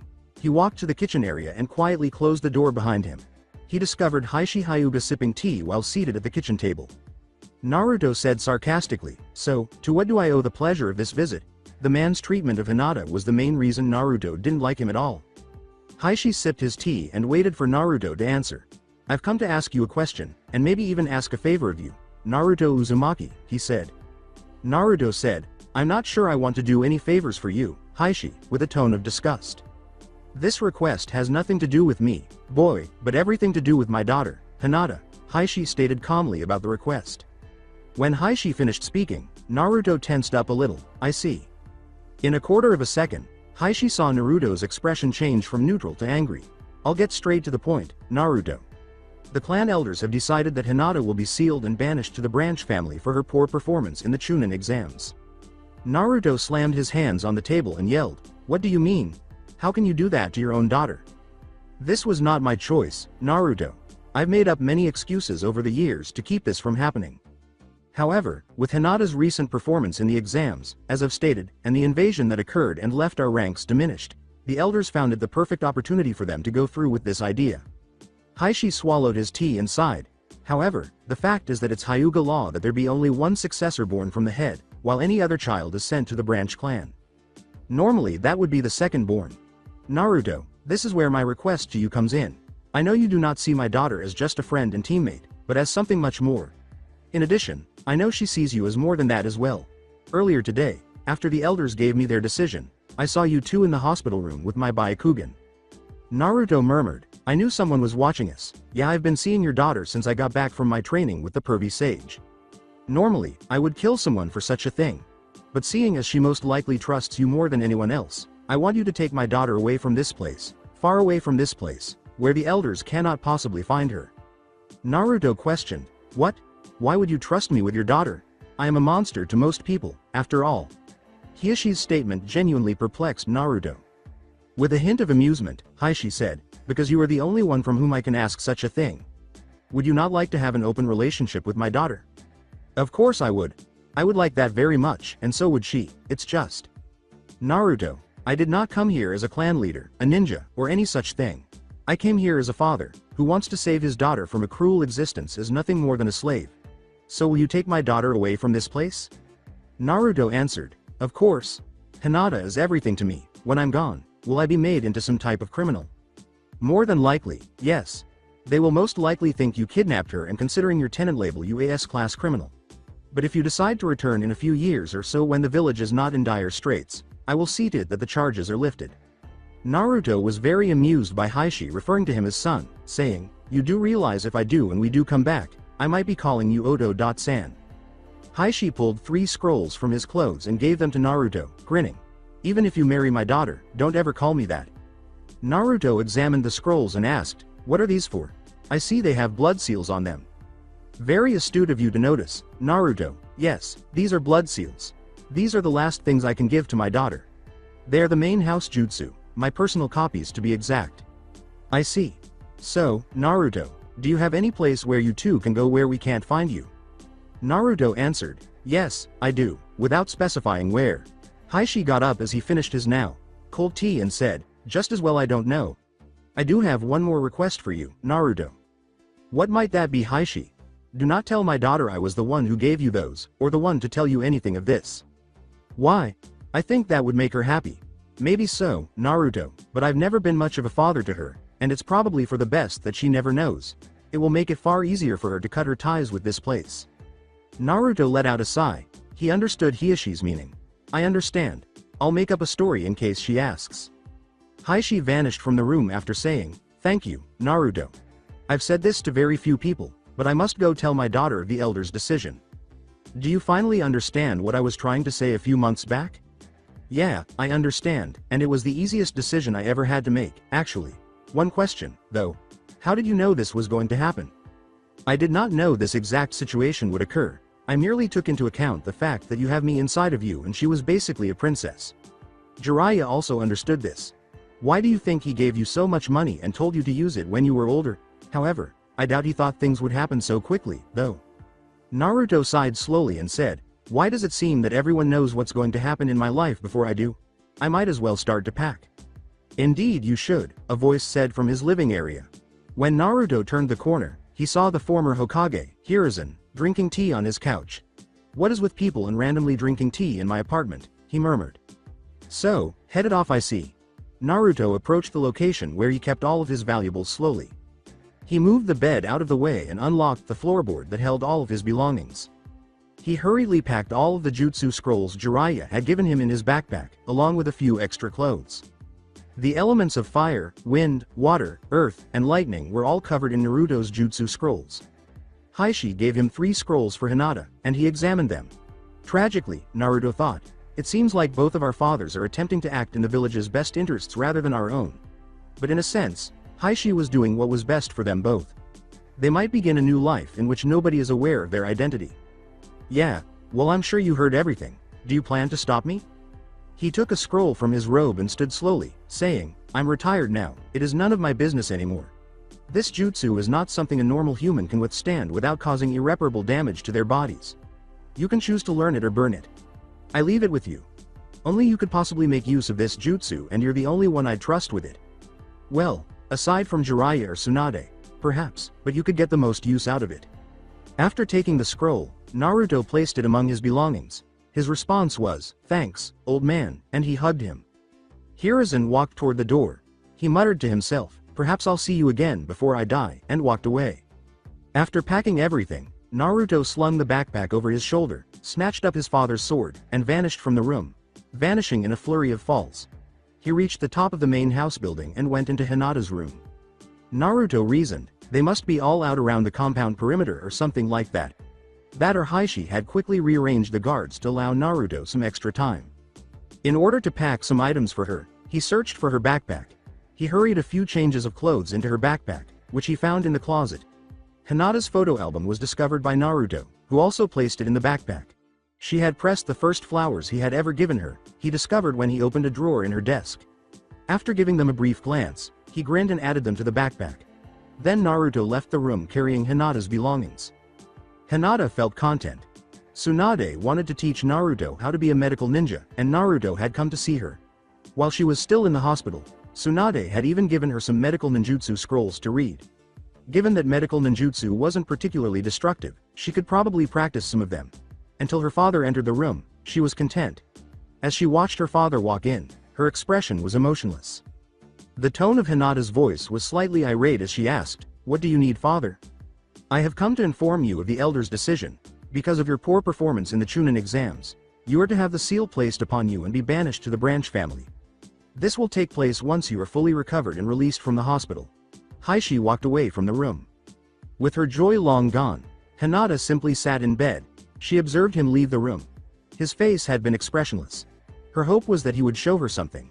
Remorse, anger, anything. However, nothing was present.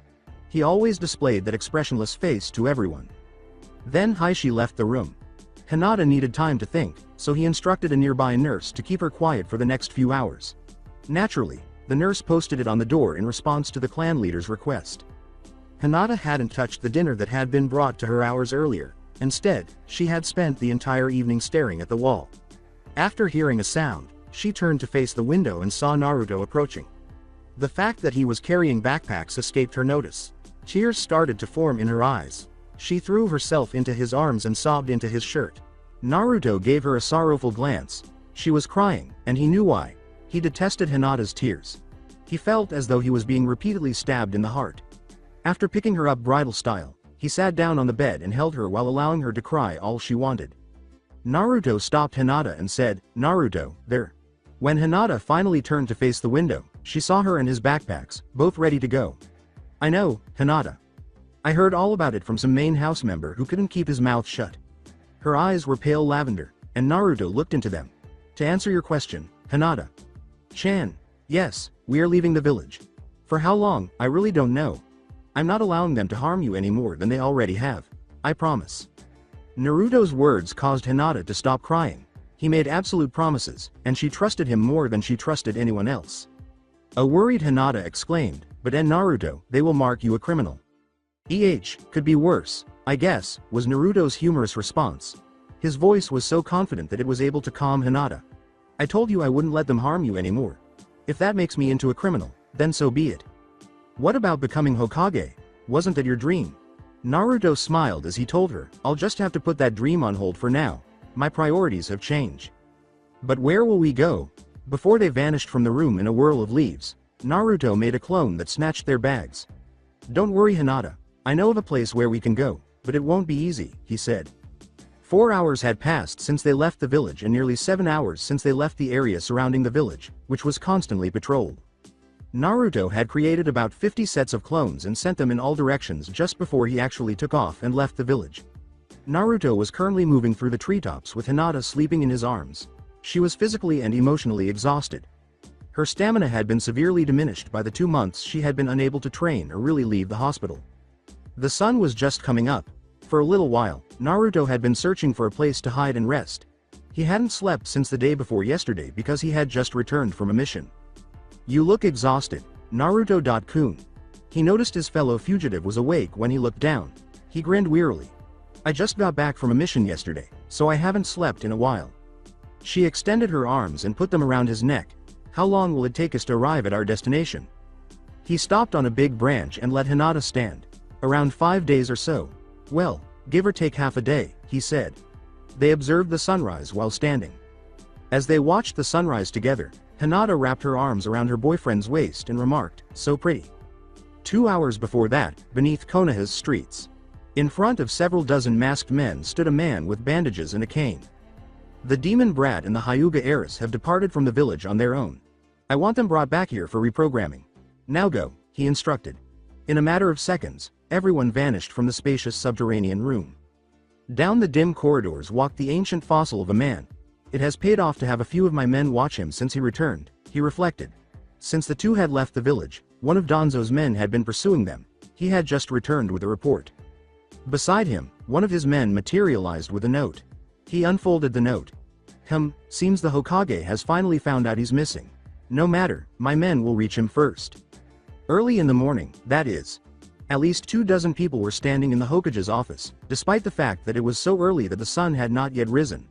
They had been called in the wee hours of the morning, but no one knew why they were there. First off, I'd like to thank you for coming at this early hour. I'll get right to the point. I've called you all here to discuss. Naruto and Hinata have left the village. Kiba screamed, what do you mean they left? As I said, they left. Where? I don't know, however that's where all of you come in. All of you are to find them and bring them back. Haku took a step forward. I don't mean to be disrespectful, Lady Hokage, but are all of us really necessary for this? A report was picked up by Tsunade. I've read the report regarding the mission to Wave. You know more of what Naruto is capable of than the others. She wrote down the reports. This is an S-class mission. You are all to leave immediately for the recovery of Hinata Hyuga and Naruto Uzumaki. There was silence in the room. There was silence. In actuality, they were at a loss for words. Kakashi let out a sigh. All right, everyone meet at the main gate in 15 minutes. The group hurried out of the office. Not just going to let them be, Tsunade? Her old teammate's voice asked. But Tsunade would have loved to simply ignore their departure.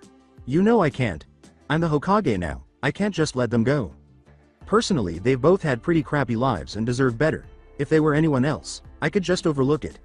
At least for a little while, anyhow. But Hinata was the firstborn child of the current head of the Hyuga clan, and Naruto was a Jinchuriki. The fact that they both vanished from the village could not be ignored. She reclined in her seat. So, do you think they'll get to where they're going without getting caught? Naruto has trained intensely for 3 years, and because he didn't slack off, his abilities surpass his age group by leaps and bounds. To be honest, I think even Kakashi will have his hands full trying to capture Naruto. Well Kakashi, We've got them going off in 50 different directions, said Zabuza. With the help of a map, he answered. Looks that way, doesn't it? With a quick glance at the map, Kakashi selected the most likely routes Naruto would take because the clones had gone in so many different directions. Okay, Itachi and Kisame, you'll head down to the Land of Tea area. Kurenai and I will head towards the Land of Wind area. Zabuza, you'll take the kids and check the Land of Waves and the nearby port city. Zabuza glanced to the side, toward the edge of the trees. Kakashi. Zabuza saw that they were being observed. Kakashi and the other senior ninja had also observed, but had decided to overlook it, saying, just go with the kids, Zabuza. Why'd I always have to be stuck with the shitty jobs? He murmured. All right, let's go, he ordered. After splitting up, the group headed to their assigned search areas. There were many questions in the young ninjas' minds, but they remained silent. So Naruto and Hinata have been dating all this time? Asked Kiba. Hinata had always been the object of the young Inuzuka's mild crush. Looks that way, said Sasuke. As Sakura hurled herself from one branch to the next, she asked, I never would have guessed those two were actually dating. I mean, did anyone ever really see them talking together at all? I'd never seen them really talk in public, added Choji. Neji turned to face Shino. You knew, didn't you? I did, he answered. And you didn't think any of us would like to know that? Replied Tenten. Shino repositioned his sunglasses. I really didn't care if all of you wanted to know. It simply wasn't any of your business. They kept their relationship to themselves for obvious reasons, and I, as their teammate, kept it to myself. The relationship they shared never hindered us on missions, so there was no reason to say anything. Zabuza found the conversation annoying. Zabuza never really believed that he would ever find love or lead a normal life again after his failed coup d'etat. All of you need to be quiet. Why are you lot so concerned about their relationship? We're ninja, our lives tend to be short. Those who are able to find love before they die are the lucky ones. In any case, it was as normal a life as a ninja could have. But because of the boy he was attempting to find, he had nearly recovered a normal life. He never liked to leave a debt unpaid, though. Now the group moved through the trees in silence. Now, as Naruto lay with his head resting on Hinata's lap, the girl stroked his hair and grinned down at him. I wonder if we can really get away and start a new life. She murmured. She wasn't initially certain that she wanted to leave the village like they did. However, she now hoped that this would work out well because she would be with Naruto and away from her family. This reminded her of a fairy tale she had once read in a book. One way or another, you two will make it. Hinata nearly leapt, interrupting Naruto's sleep.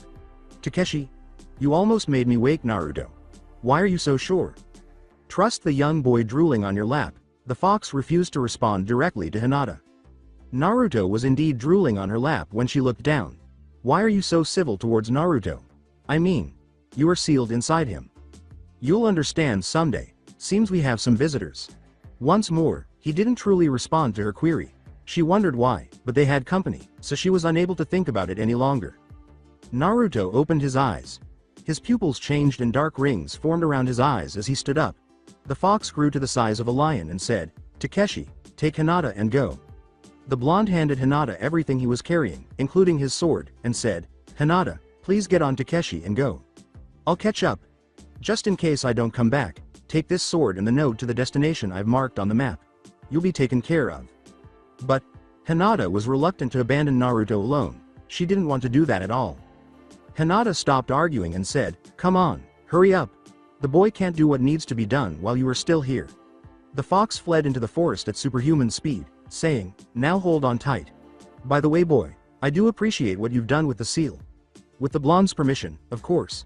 The fox was now able to take control of one of Naruto's shadow clones, granting him easy access to the outside world. Naruto turned around and prepared to greet the newcomers. Dozens of masked ninja descended from the trees surrounding him, saying, my, there are quite a few of you here. You must be Danzo's little army. Itachi told me about you lot once before. I guess there isn't a reason to hold back. Naruto bounded through hand signals. Sage Art Wind Release. Wind Armor. Tiny tornadoes littered every inch of his body. Wind Armor had 3 functions. Always wanted to try this jutsu in actual combat. Defense came first, followed by physical attack and a strengthening of his wind ninjutsu. A kunai was thrown by one of the ninja, but it was deflected so violently when it hit the armor of wind that it tore a piece off the tree it struck. Naruto flinched as he lost focus on his wind armor, shattering his forearm. How about another jutsu I was interested in using? I hope you don't blame me for any limbs lost from this, because I can't really control it yet. Sage Art Wind Release. Raging Serpentine Dragons. The wind armor changed quickly. A number of wind, swirling, serpentine dragons emerged and attacked every ninja they saw. They fell one by one. As they attacked, the serpents produced powerful wind gusts that made it very challenging for the enemy ninja to move. The immediate region was completely destroyed. The raging dragons tore trees to pieces and ripped wide slashes out of the earth. Given that a boy Naruto's age typically wouldn't know a jutsu this advanced, even the most experienced ninja would be taken aback by such a move. In a ninja world, a major surprise attack could mean the difference between a decisive victory and defeat. Naruto let out a sigh. He had excruciating pain in his arm. He muttered to himself, "Man, I still can't control either of those jutsu yet. I guess it's better than breaking a few ribs like the last time I used it," as he observed all the ninja who were stuck beneath or hanging from trees. The blonde's inability to fully control the wind armor jutsu resulted in physical harm when he lost focus, primarily in the form of multiple broken bones. "I really need to work on the collateral damage of that jutsu." He felt another group coming as he was ready to leave. Naruto let out a sigh. Zabuza and the others were too close and would follow him all the way if he didn't deal with them right away. "I guess I'll have to deal with them before I can move on." Down beneath Konoha's streets, Danzo sat at his desk and studied a scroll, watching as numerous marks abruptly vanished. "So, it was wrong of me to send such low-ranking men. The boy is far better than I gave him credit for. No matter, if he's doing this for that Hyuga girl, next time I will just get to him through her." Danzo was able to wait. He could wait a little while longer for his plans. After all, he had waited for decades. Zabuza's group descended into the twisted landscape after emerging from the trees. Sakura questioned out loud, "What happened here?" The others surveyed the masked ninjas scattered about, some smashed beneath trees, others dangling from the splintered trunks and branches. They had even ripped one of them in two. Except for Zabuza and possibly Haku, it was a sight they had never seen before. When Naruto said, "Well, looks like everyone is here," from behind a tree that had been torn in two, he emerged. "I suppose you guys can't just let me go, huh?" "You understand the rules, Naruto," Zabuza retorted, clutching his sword's hilt. Naruto sighed as he glanced at the ground. He raised his head and assumed a defensive posture, reactivating his Sage mode. "Yeah, guess I do. Even if you stop me, you'll never catch Hinata now," he screamed, his enormous murderous intent shining through. Since he still harbored a deep-seated animosity toward the boy for what he had done, the blonde went straight for Neji. Naruto's companions were taken aback. They were immobile. The pressure of the intent to kill was so great that they could hardly breathe. Neji was confronted by Zabuza, who used the flat of his blade to block Naruto's kick. He was pushed back a few feet by the force of the blow. "That was some kick, kid," exclaimed Zabuza. He was constantly seeking a challenge, but he wasn't particularly interested in bringing Naruto back. He screamed, "Hey, the rest of you! Get a hold of yourselves!" to startle the young ninja out of their daze. Naruto leapt back, and Rock Lee kicked him as he hit the ground, but Naruto grabbed his ankle and stopped it. "Nice try, bushy brows," he exclaimed, before hurling Lee into the trees instead. As dozens of ice needles rained down on his location, the blonde leapt into the air. As he vanished into one of the numerous ice mirrors that had started to appear throughout the battlefield, Haku said, "I'm sorry Naruto, I'm grateful for the second chance you've given me in Zabuza, but we have our orders, and I have something I wish to protect now." Sasuke leapt up after Naruto, holding a Chidori, as he was in the air. "Why did you abandon the village and everything you've done?" he demanded. The boy with the raven hair was perplexed as to why Naruto would sacrifice everything he had achieved. Calmly, he grabbed Sasuke by the wrist, sidestepped his attack, and threw him back to the ground. "Simple, Sasuke. I have someone I wish to protect above anything else," he said. Unable to straighten himself, Sasuke fell to the ground. The blonde fell atop a tree. Dual-piercing fang. Naruto was struck by two tiny tornadoes. The blonde vanished and then resurfaced on the ground before Choji's enormous fist struck him, sending him hurtling into a tree. Naruto was confronted by Neji. 8 trigrams. Destructive mountain fist. He slammed Naruto into the ground with his palm, sending a cloud of dust into the air. Nothing was there when the dust settled. Well, that was fun. Naruto was sitting on one of the splintered trees when they all turned around. It appeared as though neither Choji nor Neji had ever touched him. At that moment, Naruto saw Shikamaru's shadow manipulation jutsu and asked, "Shall we begin round 2? Finally joining in?" "Personally I'd rather not, but I have my orders," he said.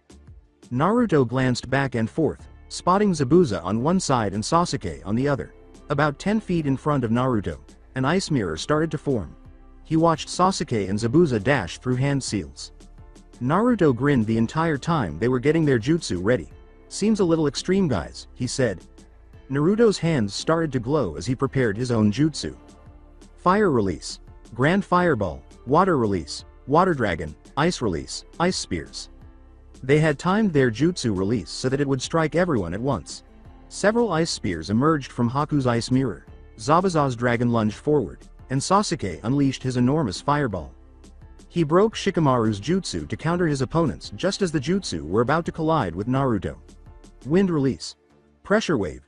He slammed both hands together, generating a tremendous pressure wave that knocked everyone off their feet and blew all of their jutsu back. That just made Naruto think of his arm, and he winced a little. Naruto developed the pressure wave jutsu during his training because he needed a jutsu that could counter several jutsu from various angles. But at least at his level of skill, it was only effective for a very short time before the wave spread out too much to be useful.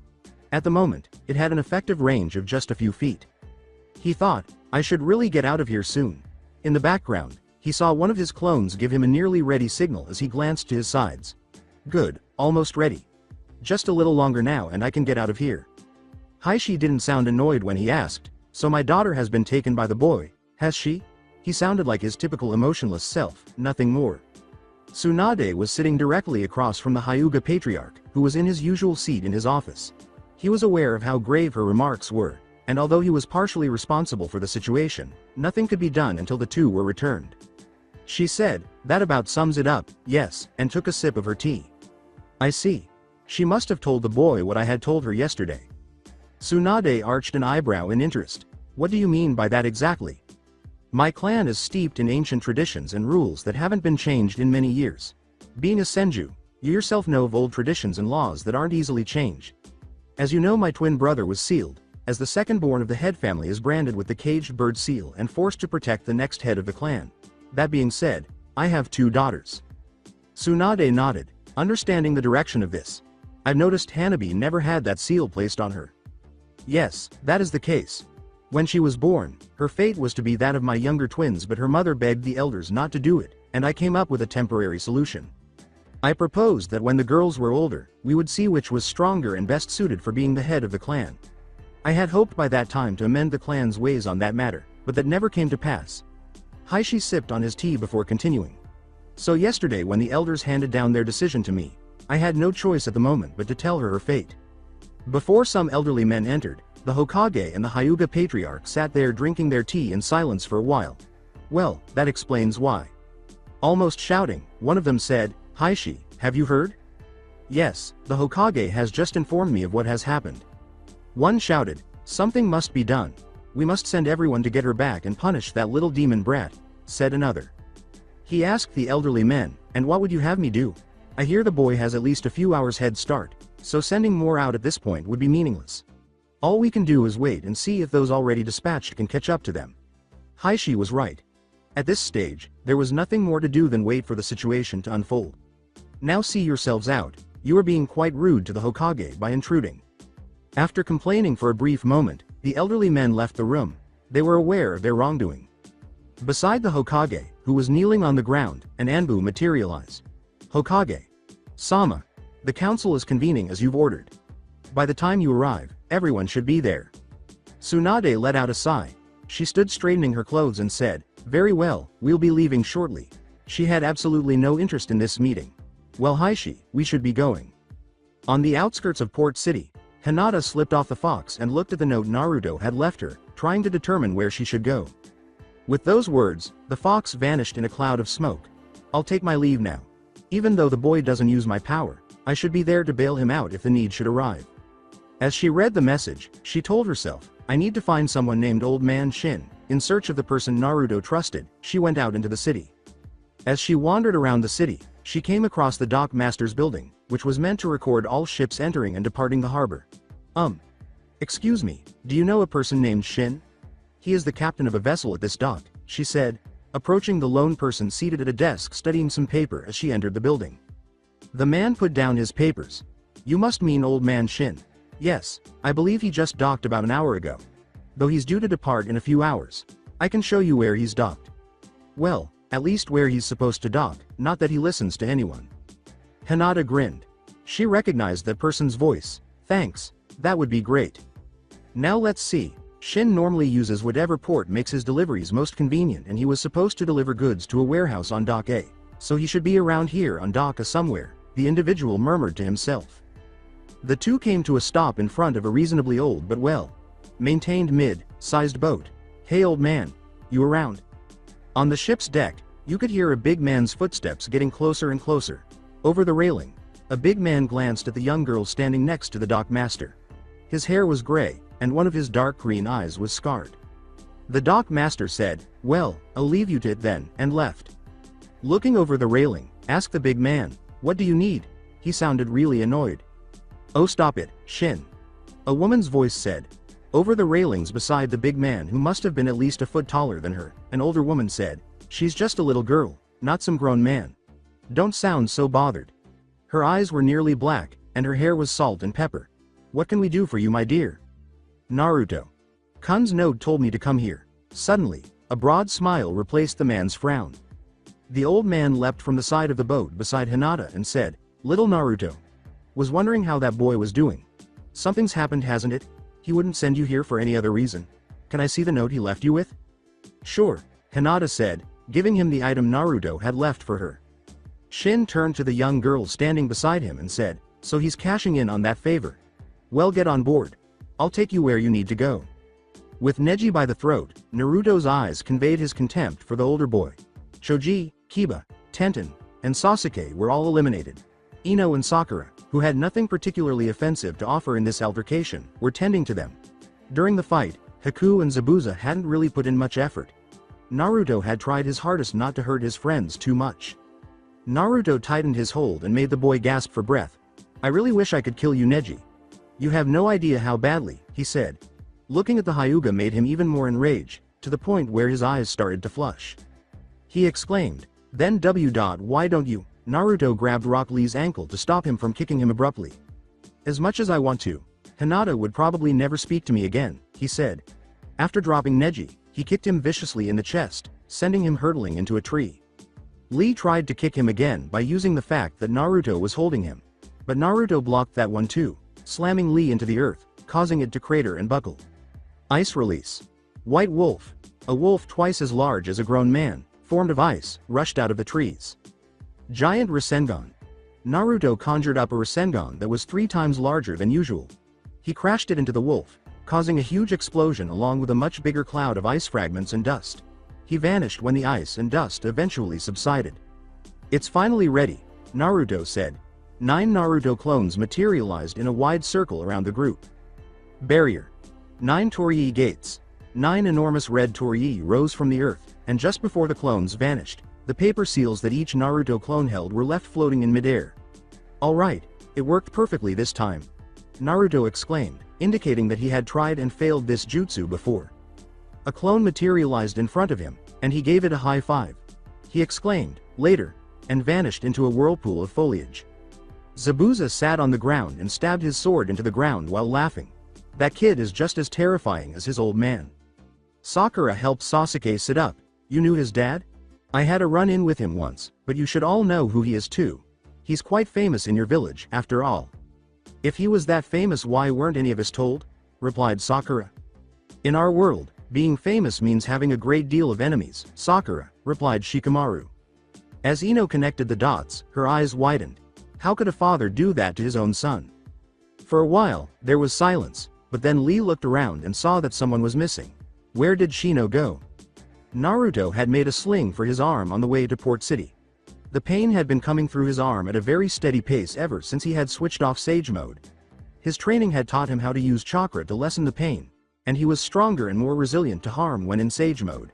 He could still feel the pain, of course, despite that. He felt like someone was watching him as he stopped on a branch, but then he realized Shino hadn't been there the whole time. Naruto sat down on the big branch and waited, saying, "You can come out, Shino." Shino sat beside Naruto after descending from the branches above. For a while, the two sat silently. "So, are you mad that I didn't have time to tell you?" replied Naruto. No, Naruto turned to see Shino playing with some of his bugs, facing away from him. He's completely pouting, Naruto thought.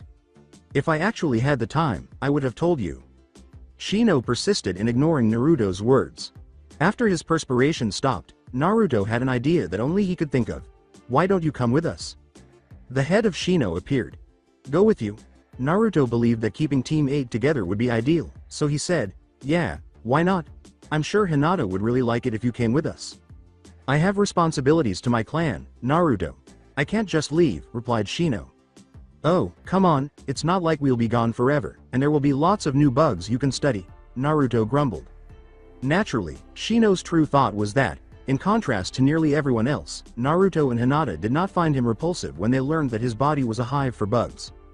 Well, I'm sure my dad would forgive me if I brought new bug species for the clan back. He didn't want to let them go because he was thankful to have been paired with both of them. Exactly that. And you don't want to be stuck picking fleas off of Kiba's dog when you get paired with them. The idea made the bug user shiver visibly. Tsunade sighed as she watched the council meeting with a few individuals who were still debating what to do while everyone else was quiet. Danzo was the one who finally spoke after remaining silent throughout the argument. As always, Danzo spoke with a silver tongue, his years of experience and cunning nature honing his style. It is evident that we cannot allow it to be known that Hinata Hyuga left of her own free will. It would severely damage the Hyuga clan's reputation. Also, with the current circumstances the village is in since the attack, we cannot even announce that there is trouble in the village's most powerful clan. There was silence in the room. Heishi asked, what do you propose? In a sense, he was relieved that he didn't have to raise this matter and risk being implicated. That we withhold that the two have departed from the village for a few days at least, and when we break the news to the village, we tell them that Naruto has abducted the Hyuga heiress, as it would cause too much civil and political unrest if they were told she departed with him willingly. Compared to the ninja population, the civilian perception of Naruto was still quite negative, and nobody wanted to be the first to acknowledge this. It had been several hours since Naruto had imprisoned them in the barrier. The identity of Naruto's father and the reasons behind his actions had finally dawned on him. With the exception of the birdsong and the rustle of the trees, they sat in comparatively quiet silence. With the exception of Neji, who sustained several new fractures, the majority of them had recovered from Naruto's attack. Zabuza had no idea how to operate a seal of this kind, so he just thought it was a great time to nap. He waited for someone to come from the village and find him, snoozing away. The Hidden Mist village's former 7 swordsmen had become accustomed to sleeping on the ground outside. Sasuke had previously thought, so the entire time he was toying with us during the exams. But it really hit home after he and the others had been thoroughly thrashed simultaneously. What kind of hellish training did he go through for 3 years? Everyone turned to see Jiraiya standing on the other side of the barrier. That, my boy, is a good question, they said. Jiraiya started to examine the various paper seals that were floating on the outside of the seal between the big red torii. And the answer would be something he put himself through. I taught him everything I knew, and where he took it was entirely up to him, whether he just wanted to learn it or master it. The Toad Sage eventually found what he was looking for. I have to admit, the kid sure learned his stuff over the past few years. Took me a hell of a lot longer to do something like this. His right hand glowed as he made multiple hand seals, saying, ah, here we are. Torii disappeared from view as he tore off one of the seals and the barrier. Zabuza took a seat. So why are you here? The old Toad Sage picked up a small scroll, laid it out on the ground, and quickly wrote something in it before rolling it back up and putting it in the small pouch he had taken it from. I received a message from the Toads that Naruto had left saying you lot might need a hand. Sasuke retorted, it seems like he's just adding salt to my wound. I find it strange that Naruto could use such jutsu in only 3 years since he was unable to make normal clones before he left. Jiraiya gave a nod of approval. Well, it's true Naruto isn't the type of genius you see once every 100 years or so, but since he was able to grasp the shadow clone jutsu so easily he was able to improve everything else as far as his jutsu and chakra control goes exponentially. Nobody in the group knew what these so-called shadow clones were related to. The majority of them were unaware of such a jutsu at all. As far as he could recall, Shikamaru had only heard him mention that jutsu once, but he couldn't find any information about it while doing his research. My dad has mentioned that jutsu once before, but when I looked it up I was unable to find anything on that jutsu. That's because it's a forbidden jutsu, Jiraiya answered. While it has great benefits when it comes to scouting, as well as for jutsu or chakra control training, if you used too many of them at once it could kill you. Think of it this way for training. If you made one shadow clone, it would cut your training time down for anything that's not physical training by half the normal time. Now say you made several hundred every time you went to train. The eyes of the other young ninja and the lazy ninja both widened. Something that could take you 20 years to master would only take a few months to a year. Jiraiya said, nodding. Exactly. But making that many would cause tremendous strain on the person's mind. It might even kill them, Sakura murmured. Zabuza rolled his eyes at the remark. I'd suggest from now on you lot take training seriously, that includes you, Zabuza. After completing his brief speech, Jiraiya vanished in a cloud of leaves. You are all lucky that it is currently a time of peace. In a few years these missions you are sent on could be against ninja from the other nations and they won't be as kind as Naruto. It had been hours since the two had parted ways, and Hinata sighed deeply, wondering where Naruto was. She had been walking around the ship for a while before settling down and sitting on the ship's mast. Hinata. Chan, you should really come down from there. Akemi, Shin's wife, was standing on the ship's deck, staring up at her. From the mast, Hinata leapt to the deck, landing directly beside Shin's wife. Sorry. The elderly woman grinned. Now, no need to apologize. I know you're worried about him. But he's a strong boy, and he'll be here before you know it. From behind the two came a voice that was very familiar. Hinata whirled around and threw Naruto to the ground, asking, so who's this person you're waiting for? She hadn't even realized he had a sling on his arm. He really wanted her to take off his arm, but he said, sorry if I worried you. When she finally realized his arm was injured, she hurried to leave him. Naruto-kun, your arm. He scratched his head, trying to think of something to say, and laughed. Oh this. Yeah, well. These things happen. He was unwilling to acknowledge to her that the injury was self-inflicted. Pointing to Shino, Naruto exclaimed, oh, look who decided to join us, with excitement. She turned and saw Shino.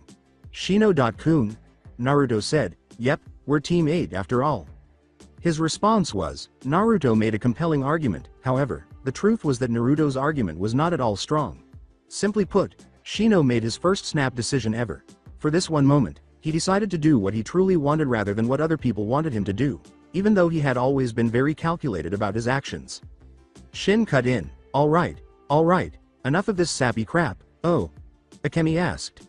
And what about all those times? Shin's wife was about to say something embarrassing to him when he coughed loudly. So, where do you need me to take you three? Well, there is only one place they won't look for us. I need you to take us to the land of iron. That's it for today. I hope you guys enjoyed this great story. See you in the next one.